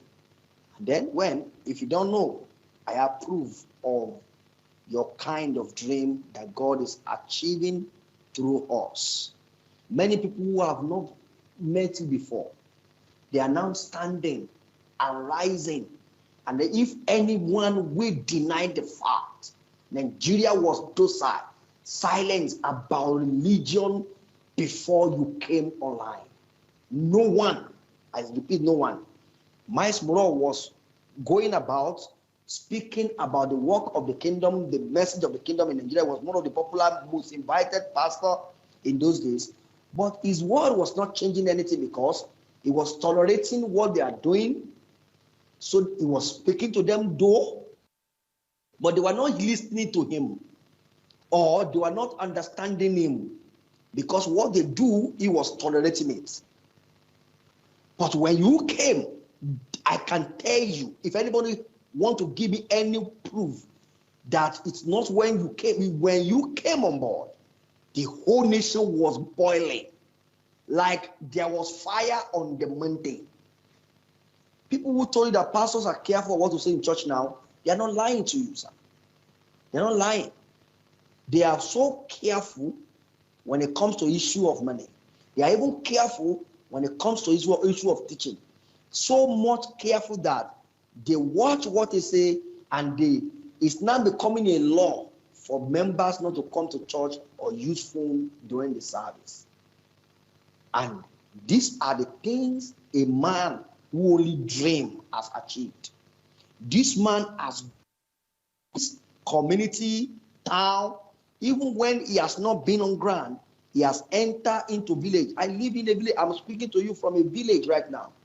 What took me away from my home in Lagos? Why did I left my wife and my child at home and travel down to a village so that we can reach out to life? It was because I come in contact with a dreamer. I'm a prophet, a big one though. I will have been everywhere, be doing wuli, Baba, the Father in the Lord. I will have been getting prophetic offering. But I come in contact with a man with a dream. And he told me that, look, that is not the path. This is the path through which you can serve God and manifest his kingdom. I abandoned all that. How do you think my wife was able to say, my husband, I release you, go and do what God asked you to do? Despite that, my 4 months when I left Lagos. How do you think my wife was able to say, go? I am happy, go, just go. When I want to run back home, I say, no, don't run back home. Come when you are done. Do you know how she was able to do that? Because the same dreamer hit her. The word of the dreamer got to her, and she realized purpose is the essence of all things. This is a dreamer that when I get to this village, I met a young boy who told me, I have seen you before. I said, where did you see me? He said, I do see you on DSS platform. This is a dreamer that when we get to Akumba, Ondo State, Akumba is an extreme place, and somebody saw Dr. Anojo. He said, I have seen you before. We know you. We saw you on poster. That's why we are in this program. We know you. We have started a group, and we call it the group of who I am. Within the campus, these young ones are already sharing your book among themselves. This is a dreamer who has awakening the mind of many people. And today, I can boldly tell you that you are no longer a dreamer, sir. You are no longer a dreamer. If this has to be a dream, I'm afraid what will reality be like? If this is a dream, what will the reality be like? Because we have not seen the man. The whole country is like boiling. What has caused a shift, a drastic shift? The shift we are talking about here, you may not be able to envisage it. Maybe you are hearing second, third party report, but I'm talking about real change here. Change where the church is feeling it, where councils of pastors are gathering to discuss it, where people are now going on pastoral group and telling themselves, I want you people also to begin to watch how you spend church money, cater for your members. The offering and the tithe of the church is now drastically reducing because people are now feeling that they are cheating them. This could not be a dream, because I can see that this dreamer is living. I went to a bukateria one day. I was eating. So as I was eating, I decided to be hearing the message. So I put my phone on and I was hearing the message. I was hearing the Elijah challenge. This guy sat opposite me. He did not see what I was hearing. He didn't see the face of the person. He only heard the voice. And he jumped up and said, hey, that's this, that's this. I said, why do you know it? How do you know? He said, the person I listen to every day, when he opened his iPad, I was amazed the number of your messages on his iPad. Eventually, we got talking. He told me 4 or 5 of his friends that they cannot live per day without hearing the word. And these are people who have never called on this. They've never mailed you. They've never sent message to you. They've never called you. This man, if this is a dream, Nigeria gets ready. Because when this dreamer land here, I think the reality will be done on us. And then next week, I want to whet our appetite because next week program, that's on Monday, I'm going to be challenging DSA on a very important thing. I title it, why saving the heart if it will get lost? Why saving the heart that's going to be destroyed? Why saving it? I can't hear you, sir. Why what? Why saving the heart that will be destroyed? Heart. The heart, the earth. Oh, the earth. Okay, the earth. Why saving it? So next week, Monday, that's going to be our very key discussion. And I know DSA, this kind of topic, deep inside of the house. And then many people will get, because this is one of the key that people are now getting discouraged with. That the earth will be destroyed. Why are you people struggling and trying to save it? So everyone next week, be ready to hear why we must all save this earth. Or should we rather give up on the earth? But today, I'm so glad that DSA have attended to my questions, and I can give room for everyone who want to call in right now. Thank you very much, sir. Well, to confirm what you are saying, that there are a lot of people that we don't know. For example, I started this Millionaire Mentorship Program, and I was surprised myself. We had over 2,000 people applied, and out of these 2,000 people, I only know, let me see, less than 5% of people that have ever come, that have noticed their name before, either on the platform or who have written me before. About 5%. So 95% of people, they are following me, but I didn't even know them. They never wrote before, they never commented before, they never called before. Only out of those 2,000, only 5% have ever called, written, or commented before. 95%. So it means that even the ones that are commenting, that are writing now that we know, there are 95% of other people that we don't even know, that we have never met.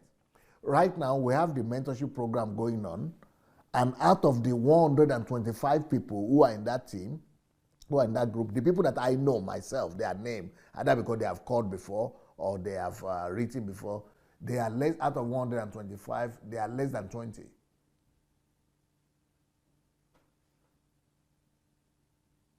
So you know, it's very, so there are a lot of people that we are reaching that I don't even know. They don't know me. From 25 countries. How many countries? I'm just dealing with Nigeria, but there are 25 countries there. So things we do is always beyond what we think. And do we have callers? If we have callers, I think we should go and listen to their calls. So thank you so much, Mr. Israel Good News Balogun. Thank you for the work that you are doing. And I pray that you continue the good work, and together we'll see a new Nigeria and a new continent. Thank you so much as we are receiving the calls. Blessings. Amen. So these are the books that we have for today. How to Make Nigeria the Greatest Country in the World. This book here. Maybe you want to find out what is this guy writing about? Why is he sure about what he's saying? Or he's just a dreamer? Yeah, that is a dreamer's book right there. But everybody that has read that book, they have had a second thought. Or maybe they themselves have become a dreamer too. And the second book is even more of a dreamer's book. How we see the second book as well? This is the second book, How the Nigeria Economic Overtake the American Economy. This is another dreamer's book. And I'm sure that you even think this is not just a dreamer's book now. This is the book of someone who has lost his mind. Well, it's possible, but everything that we have today is done by people who are dreamers at the time. And I'm happy to join that category of dreamers. We have a caller now. Hello? Hello? Yes. Yeah, good afternoon. Good afternoon, sir. Pastor Sunday. Yes. Yes, Is that sir. our brother Tokwe? Yeah, that's me. It's been a while. Nice to hear your voice again.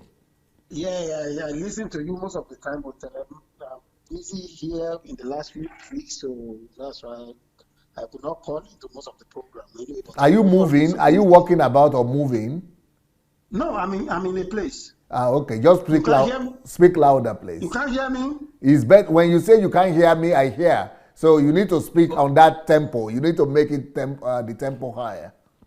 Oh, okay. Can you hear me now? Yeah, very good.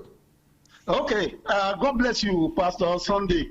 I just listened to your program and I can see that the passion that the interviewer is having whenever he's talking about you, about your dream, and the perception process of Nigerians as related to who you are, what you are, and the fact that your dream is too big for a country like us, you know. And I'm not, seriously, it's not that it's even too big, it's just too much. They cannot bear it. I can assure you they cannot bear it. because even, and I will tell you the reason why they cannot bear it. The reason why they will not be able to bear it is as if it's when somebody has been conditioned to a particular way of life for a long time. When it comes to change becomes fear to them. Anything that is going to change their situation will turn to fear. Unfortunately, they have been indoctrinated with the doctrine of fear. Yeah. Fear. If we look at the churches now, they base everything they do on Fear. So anything that is even coming to them, whether positive or negative, if they cannot approach it basis of fear, they will not be able to understand it. That is why your dream of how to, that's why you know the man with the, I can't remember the name of this man that is talking to you now. Israel. Mr. Israel. You know, he was asking me that what is going to do, what's going to happen to these people with their job, what's going to happen to their faith, what's going to happen to their, because they are afraid of the life they are living. Even though it's not good, it's not right, it's not what is good for them. But for them to change, it's going to be the fear, and I think that is one of the things we need to deal with, even when you get big data. Because it's boldly written on everybody's face. Fear of death. Some of them don't want to die. They don't want to die. You know, they are so fearful to die, even when they don't take care of themselves. Somebody is afraid to die, and you don't even take care of yourself. You don't even have the resources to take care of yourself. You don't even have hospital to go. The road is so bad that anybody can die at any point in time. So death is even knocking on the door of everybody every day, and yet they fear to die when death is there. So why are they afraid of what is there already? And that's why you see fear is one of the main diseases that most of the people in that part of the world they have. Yes. You must devise a means of conquering their fear so that they can come out of it and face the new reality of life. Now, like I said, the man was asking you, what is going to happen to them? When they now move to the new camp that he wants to create, a new life, what's going to happen to their job? And let me tell you another thing. Some of them will die in that camp because they cannot go to work.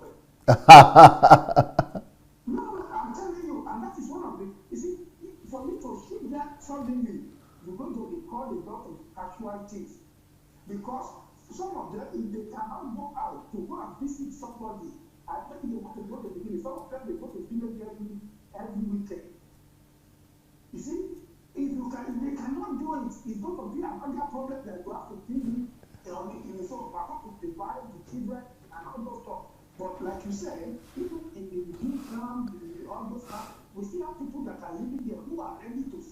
sacrifice their life to nothing, because that's the way I say what we are creating for them there is not the reality of life.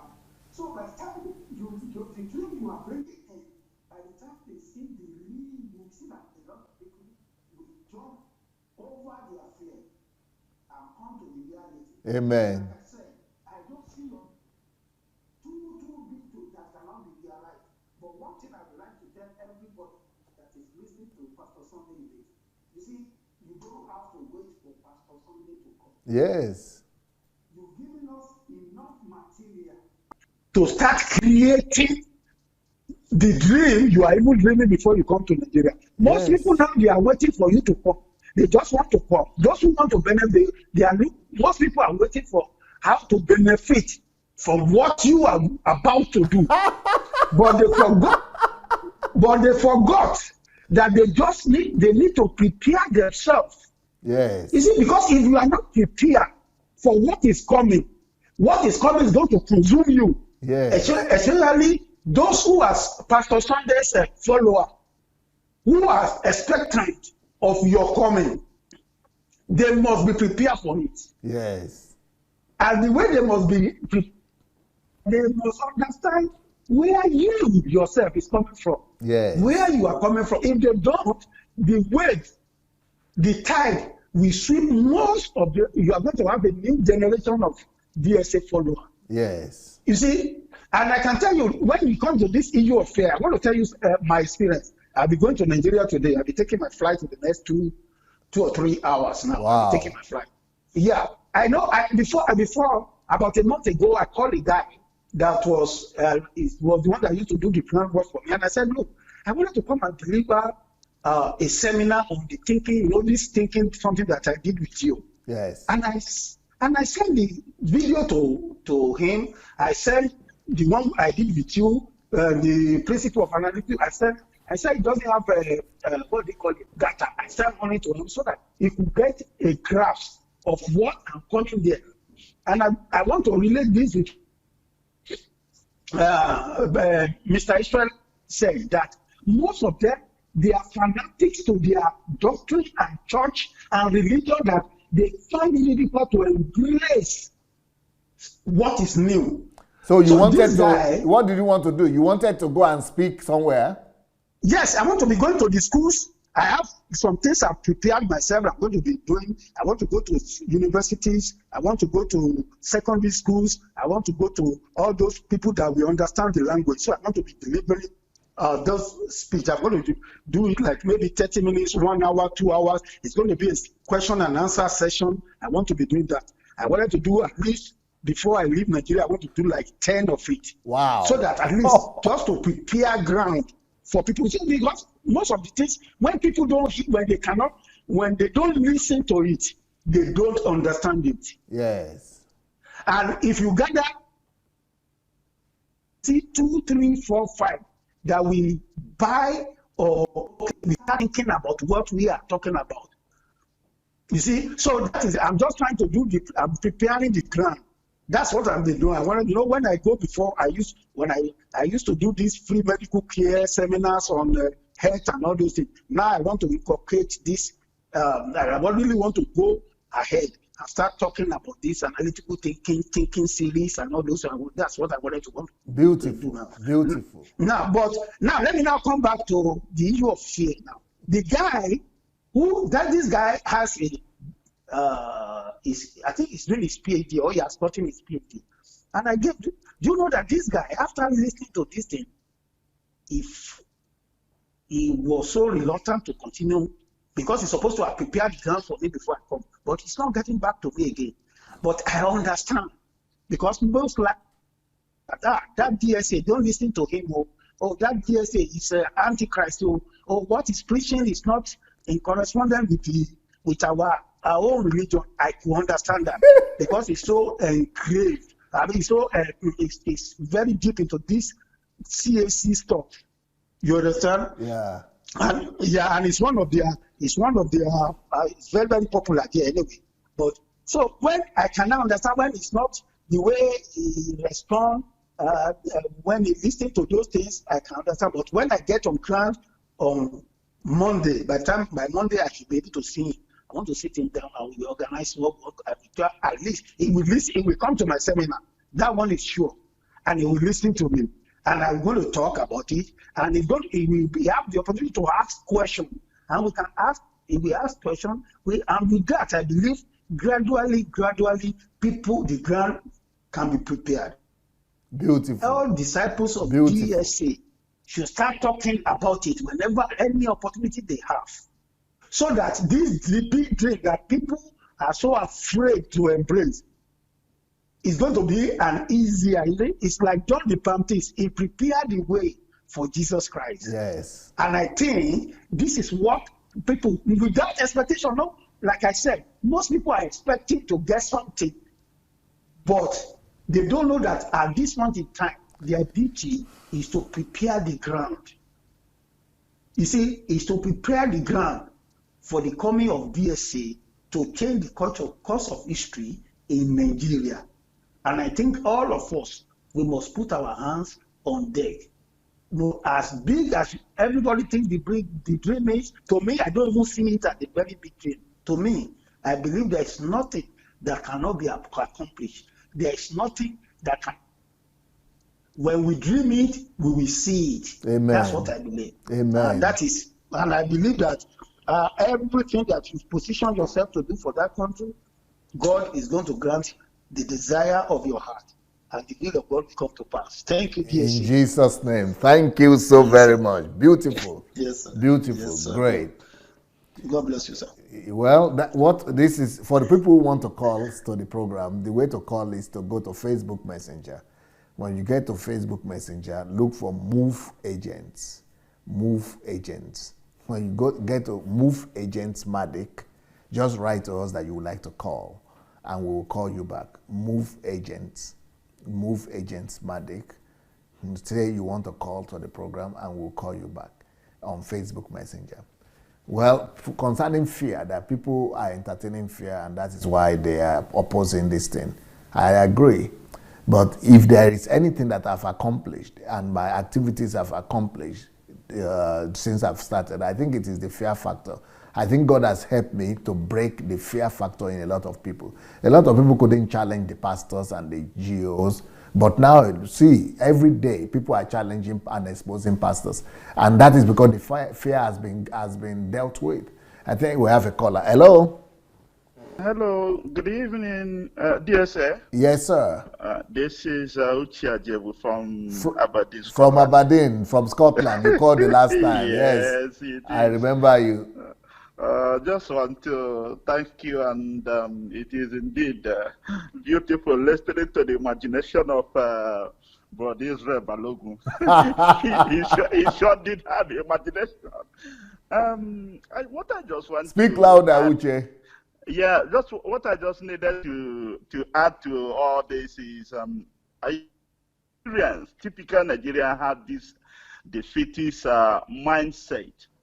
We tend to look at a job instead of the picture of the finished work. When we look at the job, we are scared, we are afraid, we begin to think of the input, what we are going to put in to clear it. We are not actually looking at the overall project, the finished article. And that's why when they look at what you are saying, they look at your dream, they don't see the end result, they don't see the picture. What they see is the level that will go into it, what needs to be done, instead of looking at the overall picture. But then the question is, what did they think when the scripture talk about God declaring the end from the beginning? Yes. He saw the end before even begin it. If you don't see the end, then you can't even begin. Yes. So, but the thing is, people tend to look at the beginning of it. The imagination is seeing a lot of bricks from a collapsed building, and everywhere is littered. Somebody come in and begin to say, oh, how long will it take to clear all these things? It is going to be a tedious job. But another person come in and begin to look at a big edifice that is standing in that place. He's not even looking at those debris everywhere. He's just he's seeing the new edifice that occupy that central stage. So the other labor will be a labor of love. Yes. He's going to see beyond it. And we keep on saying, oh, we will do this, Nigeria will be good. We cannot look beyond the job. But the scripture also talks about Jesus. Didn't he say, who for the joy that was set before him? He saw the joy. He endured the cross. Yes. If you don't see the joy, you cannot endure the cross. Yes, sir. Until someone is able to see the joy and look at the end of it and say, if I see this end, the cross doesn't matter. I can take it. Some time ago, I was speaking to a group of believers. I said to them, what you did not see, you cannot see. You have to first of all see it in the spiritual. You have to imagine it before you can really see it in the physical. Like I've listened to you and Dr. Anil, each time you speak, you talk about everything that we see today begin with the imagination of someone. Yes, sir. It was, and then he designed it, and then it was produced. It became a physical thing that we can touch, we can relate with. So, sir, I want to say I don't have any doubt that this vision you have will become a reality. It doesn't require 20 million or 40 million doubters. Yes. To become a reality. all it requires will just be maybe some 300 or 500 of us. Yes. Who can see the finished article and believe in it and commit to it. Jesus didn't go and begin to look for 20 million people to believe so that the world will be changed. He took 12 with him, and then the 120 at the upper hand, and then the rest is history. So, as far as I'm concerned, we are not mindful of what people think. Whether they believe it will be done or it will not be done. As far as we are concerned, it is done. Yes. We have seen the end of it, and we walk towards it. Where we stop, our children will continue. Amen. Yes. Thank you, sir. God bless you. Uche, this is not just Uche. You are a pastor. I'm sure you are a pastor, even though you didn't present yourself as a pastor. But I'm sure you are a pastor. Yes, indeed, I am. You see? And a deep one at that. Thank you, sir. Thank you, sir. We are encouraged. To be honest, we're encouraged with your vision,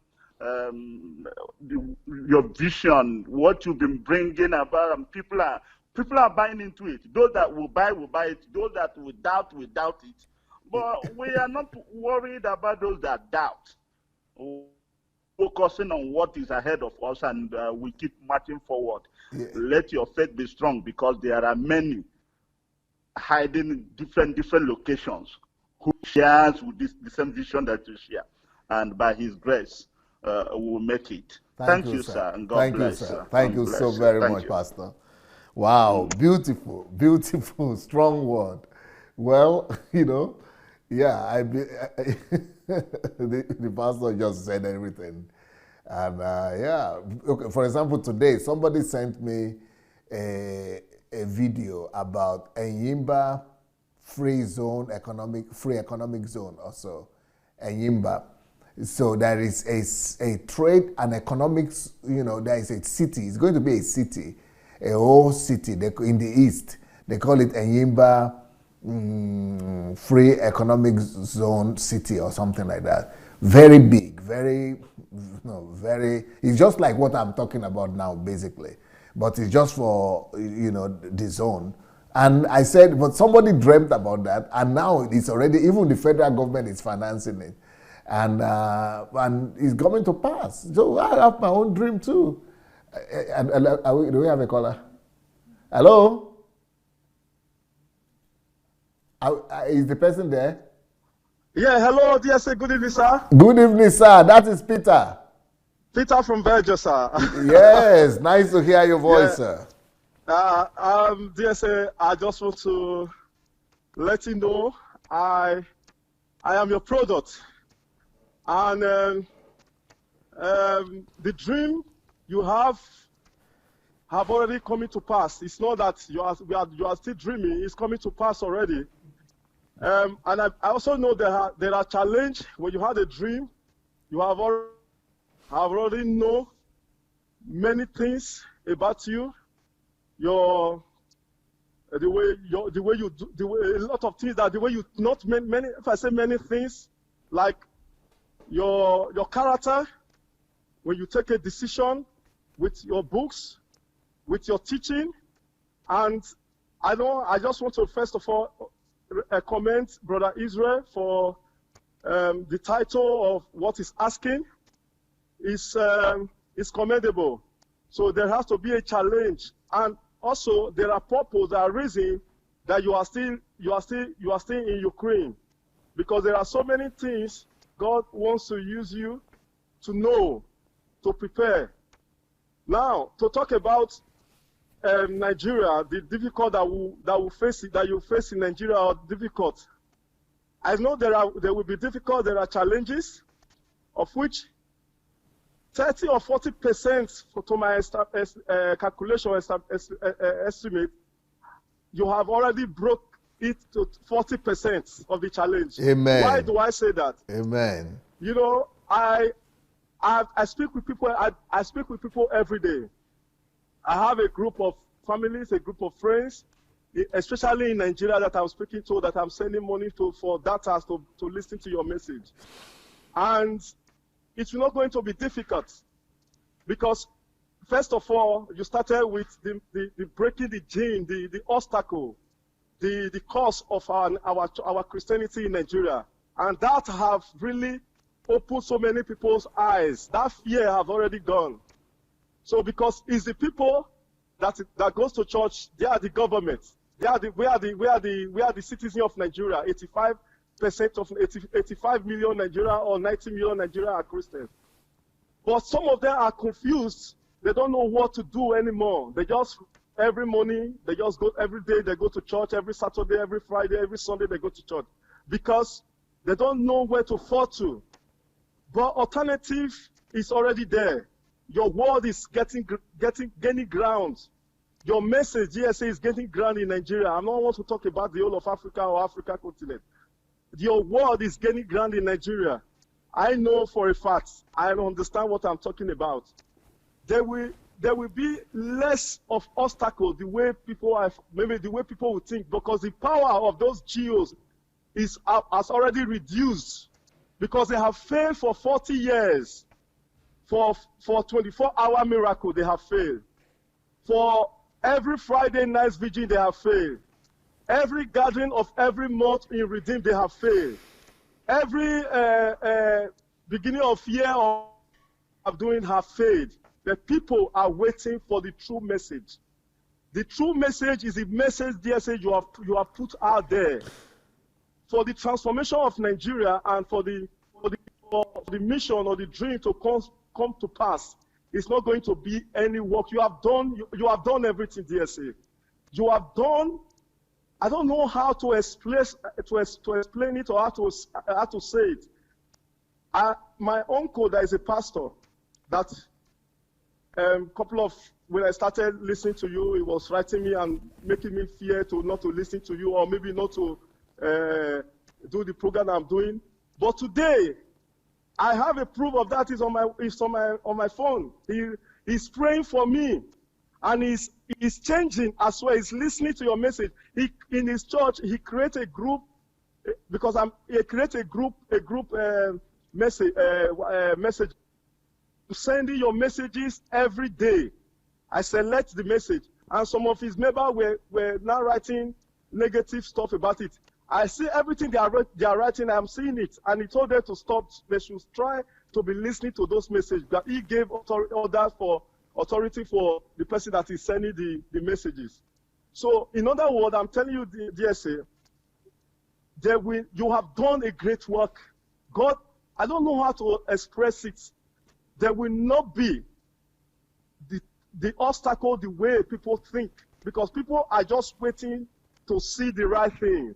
To accept Nigeria we are people that even some people have locked long time in a darkness, but when the light comes, darkness will just disappear. That is what people are waiting for.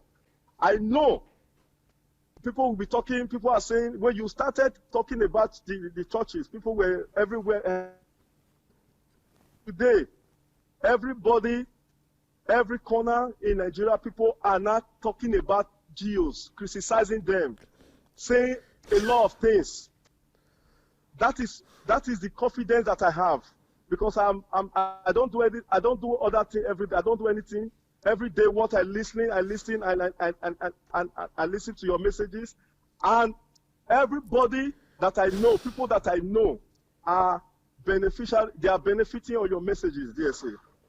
It will not be difficult. It will not be difficult when you arrive in Nigeria, because we are waiting. People are waiting. People are tired. They are tired of suffering. They are tired of manipulation. They are tired of causing a battle with witchcraft every day. They are tired of so many things. So, and I believe your message is different. There's nothing those GO can do, even though they said they give any name of satanic word. Even though they give it, it will not work. Even though you are, they said devil incarnate or whatever, I don't know all the name they want to use, it will not work. Because they have failed for 40, 50 years. They have failed. They have put the people into bondage, and people want to leave. They want to, they don't know what to do, but the message of truth is already hitting Nigeria. It's already hitting ground. I believe, and I know that. I know it will not be difficult, DSA, because I'm at work. I just feel there's no way I could resist not to call today. That is the reason I'm calling right now. Thank you, because Peter. I just left my place of work. Very strong. Thank you very much for the good work you are doing, DSA. Your work, your dream, all that you planned is coming to pass. Amen. Nothing will stop it. Amen. Nothing will stop it. Thank you, DSA, sir, for the good work. Yeah. Thank you so much. Wonderful. For people who want to call, just go to Facebook Messenger. When you get to Facebook Messenger, look for Move Agents. Move Agents, one word. Move Agents Matic in front of it. And then you can write to us, say, I want to call or I want to contribute. And then they will call you back. Meanwhile, for people who want to come because we have stopped doing HMT, so if you want to be a part of HMT, you can join this group from Korea. So we have this Korean group that is coming. The HMT in January will be from the 13th to the 17th of January. So if you want to be a part of it, write to us to guest@godembassy.org. guest@godembassy.org or pastor@godembassy.org. I think we have a caller now. Hello. Hello, sir. My dear Mabel. Oh, yeah, my beloved brother DSA. Yeah. You know, don't blame people for saying... Make sure you speak into your device and louder, please. Okay. Is it clear enough now? Yes. Okay. I don't blame people when they say you are a dreamer. They are even saying the truth. Yes. Because what do we understand faith to be? Yeah. We don't. Because if we know what faith is even dreaming. Yeah. Because faith is bringing what is not visible to visible. Yeah. And when you dream, what are you doing? You are trying to bring what is not seen to reality. Yep. So if we know what you are doing, and if they have the knowledge you have, anybody coming to say you don't know what you are saying is just spreading a lot of ignorance unknowingly. But let them keep challenging you and let them keep washing that dirty linen in the public. You are a man that knows that that's the secret of all triumph. You are the one, you know that. And you know that nothing stops you from getting anything when you are determined to do that. We only know Abraham as a father of faith. God multiplied him, God did this, God did that. But look at the life principle you brought out of Abraham's life. You know that there will be obstacles in life. You know that there is no instant result to anything, but it will surely come. I wish our people know who you are. They don't know you, but it's good. Let them dream it. When you even say political aspect of our country will be a problem to you, I don't believe you. You know why? Because I know you know how to make things happen. Yes. Oh, sure. I know you know how to make things happen. If that's going to be a problem, you know how to work around it, and Yes. it will happen. Yes. You'll be a part of it, and it will work. So Amen. I just called to let you and I wish they will know what God has given to this world, this generation we are in now. I wish they will know it. But whether they know it or not, when Israel was saying, are you not scared? Are you not afraid that this thing might not work? If God has sent you, He's gonna equip you. Amen. Why do I say He will? Why do I say He will equip you? You have the knowledge already that God is not gonna put any food in your hand, but He will be there because He said, "I will walk with you. I will bless the work of your hand." Yes. The moment you know the work you have at hand, God is definitely gonna bless it, and nobody should be afraid for you whether you're gonna succeed. I, for one, knows that you will over succeed. Amen. If nobody believes you, I believe you. So I know you know what you're saying. Knowledge dissolves mystery. Whatever we are calling history, whatever we are calling mystery, knowledge will dissolve it. From you. DSA, you won't believe I can read a book I will get a book and it might take me 1 year. I might not even finish it. DSA, I'm challenging myself to read your book, two books a week. Wow. From Kindle Unlimited. Wow. That's what I'm challenging myself to do now. Courtesy of who you are. Courtesy of the life you brought in me. Courtesy of you telling me that I can do it. Courtesy of you telling me that I'm a co-creator with God. That if I don't create anything in this world, that I'm a disgrace to humanity. And somebody will tell me you don't know what you're doing. Unless I take my real money and give to somebody to wait for miracle money, how foolish could I be? How on earth could any human being live on this earth without bringing any product, without fulfilling their life purpose? DSA, the life I have lived, I think, I keep telling my children, they say, no, you have a good children. I said, but it's your life. What have I done? Anybody can give back to children. Children can go to school. What have I done as a human being? Yeah. DSA, your life in me is giving me a lot of challenge. It is giving me, I have wasted my life for this generation for not producing any iPad for them. Only Steve Jobs did. Yeah. And somebody will stand up not knowing that you don't have any product to give to this generation. You are a disgrace to any humanity. Yeah. DSA, thank you for awakening us. Thank you for making us stand up. Thank you for telling us that yes, we can. And I believe we can. Thank you so much, DSA. Innocent Balogun, you are really imagining things. And from imagination, reality comes. I hear you, bro. Keep Thank it up. you. Thank you so much, DSA. Thank you so much, Chinwe, Mabel Chinwe. Thank you so very much. Do we still have callers? Okay, we still have callers. For you to call into the program, just go to Facebook Messenger. When you get to Facebook Messenger, look for Move Agents. Move Agents. And when you get to Move Agents, write that you want to call, that you want to contribute. And people will call you back so you could contribute. For the people who want to join, who want to get my books, you can get them on Amazon. And if you are registered on Amazon Unlimited or Kindle Unlimited, you can read all my books for free. If you are in Nigeria, go to a website that is called dsabooksplanet.com.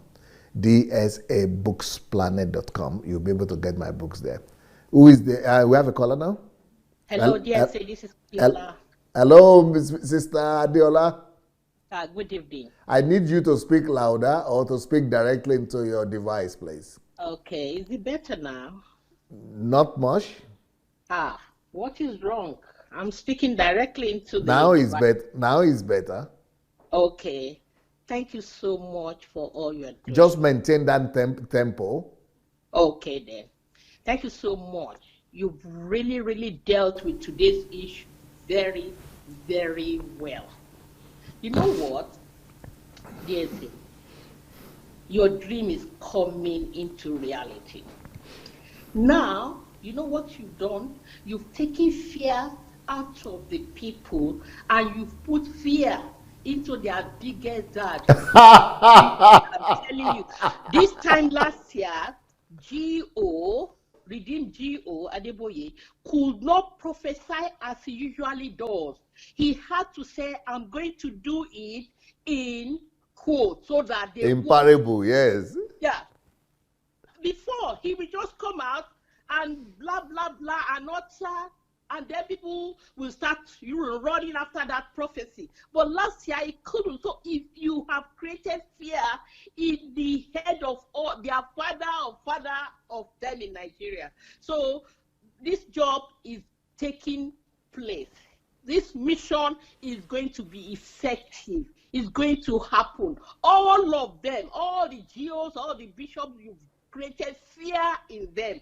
They had to caution all their pastors to mind what they preach now. You've done more than enough. If that is all you can do, you've done more than enough for this generation. Whatever will follow, whatever the good of this, your mission is coming out very well. There is nothing more. And that's all I have to. I just want people to know that. Don't you people take note of your surroundings in your country when Gio, who cannot be, he doesn't fear nobody, just come out, tell them breathe tight, tell them do this. That he started having fear himself. I mean, you've done more than enough good job. There's nothing else to do more. To me, I just watch silently. I say, my God, this is taking place. This is happening now. I tell you, the GOs, the bishop, they are afraid of you now. If that is all you do with this thing, you've done more than enough for this generation. They don't need anything. They will all conquer every other ground will be taken and taken from all of them, because the ills they've done in that society.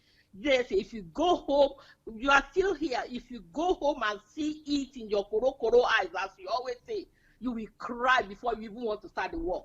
I'm telling you, I go home regularly. I had to cancel. I had to cancel my trip last minute because I say, hang on, I'm going home.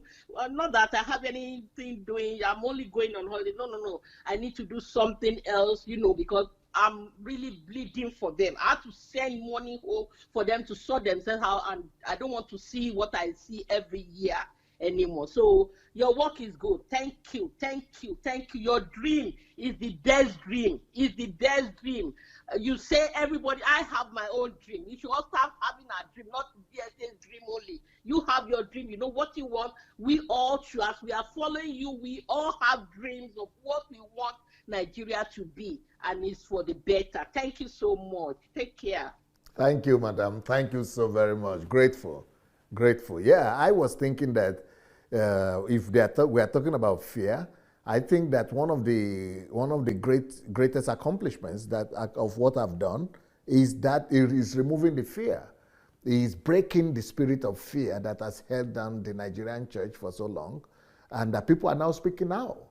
And then breaking of the plague of silence. I know it's not total yet, it's not absolute yet, but at least we're starting to see that people are speaking out, especially on the Facebook and internet, and more people are speaking out. So for those of you who still want to come for HMT in Ukraine, January 13 to 17 is the next HMT. I think we have a caller now. Hello? Hello, DSA, how are you? Plutonic from Minnesota. Tony? Plutonic. Plutonic! You've not called for a while. Yeah, DSA, I'm following.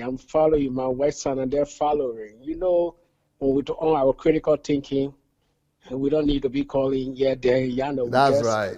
Sitting down, doing our solitude critical thinking. Yes. Now people talking that DSA is dreamer. Yes. I just called to let you know we all DSA family. We are big dreamer, and we'll continue. And we will continue dreaming. So when you're talking about dreamer in history, DSA said Jesus Christ is a dreamer. Yeah. Martin Luther King was a dreamer. That what caused me to come from Liberia and live in America with a dream. Yeah. Yeah. Nelson Mandela was a dreamer. Yeah. He had great dream from Africa. We saw Rose Park. Because of Rose Park, I can ride the public transportation now in the USA. Yes. Right now, I can ride a bus. Yes. So we had a lot of dreamers. Henrietta Tubman, she said she could free many slaves. Yes. If only they thought they were slaves. So they were all dreamers. And we're talking about Washington Carver, the black men that turned Filipinos into many products. So DSA, we following you, we love you, we care for you, and I like the way you broke of the fake pastor, because people in Africa were taking fake pastor as God or as Jesus. Yes. And you Maiwa, Daddy Freeze, your win and you broke that win. That we don't look at pastor anymore. This morning, me and my wife were discussing. I said, my wife, people in Africa even paying tithe. They even paying tithe and offering for the children. Why are they paying it for the children? Why are they paying it for the kids? Or they paying it for the kids to get blessing? Which kind of blessing will they get? Yes, because now the pastor wants somebody to born 10 children in the church. That 10 children, you're going to pay 10 different tithe for that 10 children, and he's getting more money in his pocket. Sorry to say, because it's the truth. So all these things, yes, and we're talking about generation costs. Daddy Freeze broke that record on generation costs. The generation cost of going on. What will happen to Germany for killing so many Jews? Yeah. Germany is the #1 production country in the world right now. The truth. Yeah. What will happen to America or the West for bringing so many Africans as slaves? Yeah. They are the #1 country in the world in production. Yeah. So generation cost is a 419 lie from the pit of hell. From the pit of hell.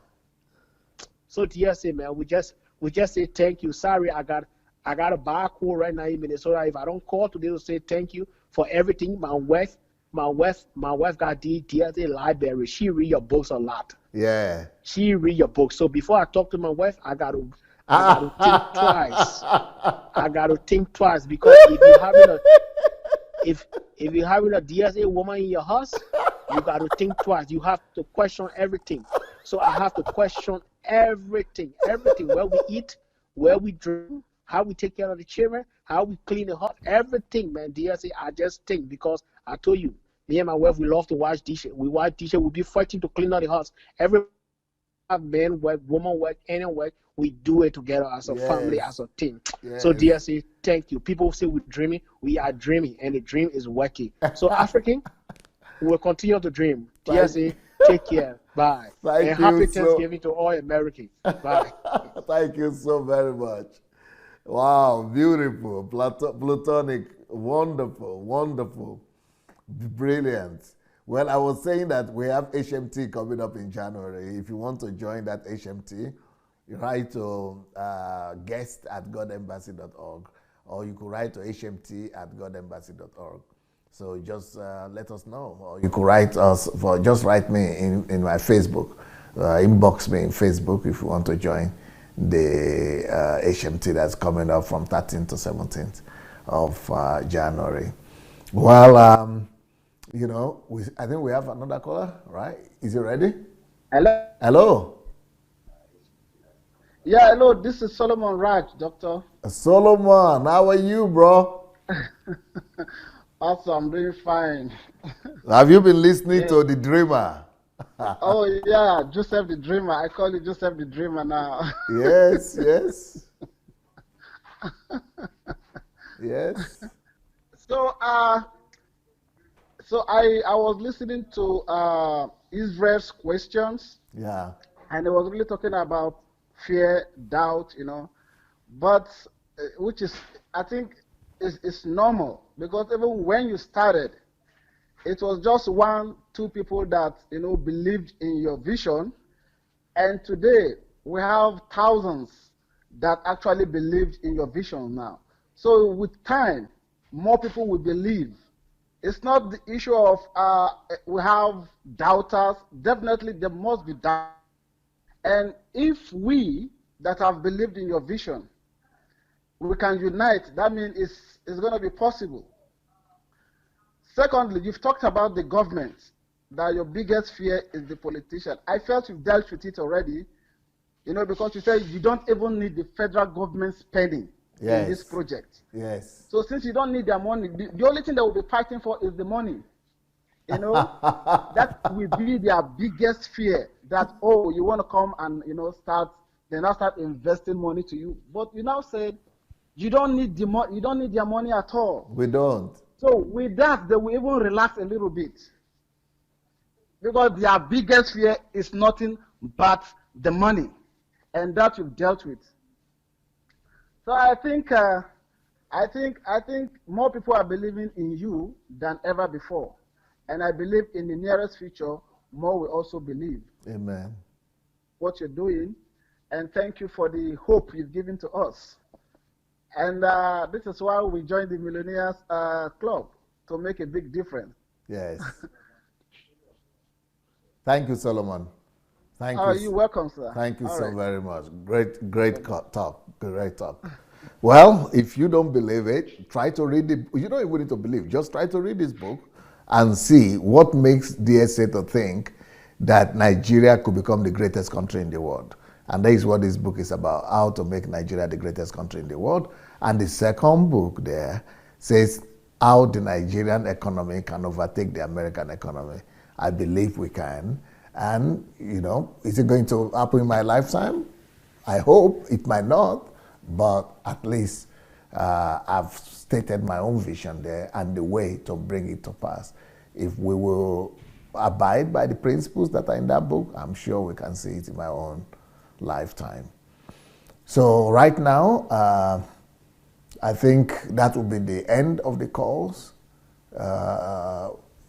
If there are no more people calling, please go and get the books on Amazon or on DSABooksplanet.com or on Okada Books. And if you want to come for the History Makers training in January from 13 to 17, let us know. You can just write to guest@godembassy.org or hmt@godembassy.org. So thank you so much for your time. Peace.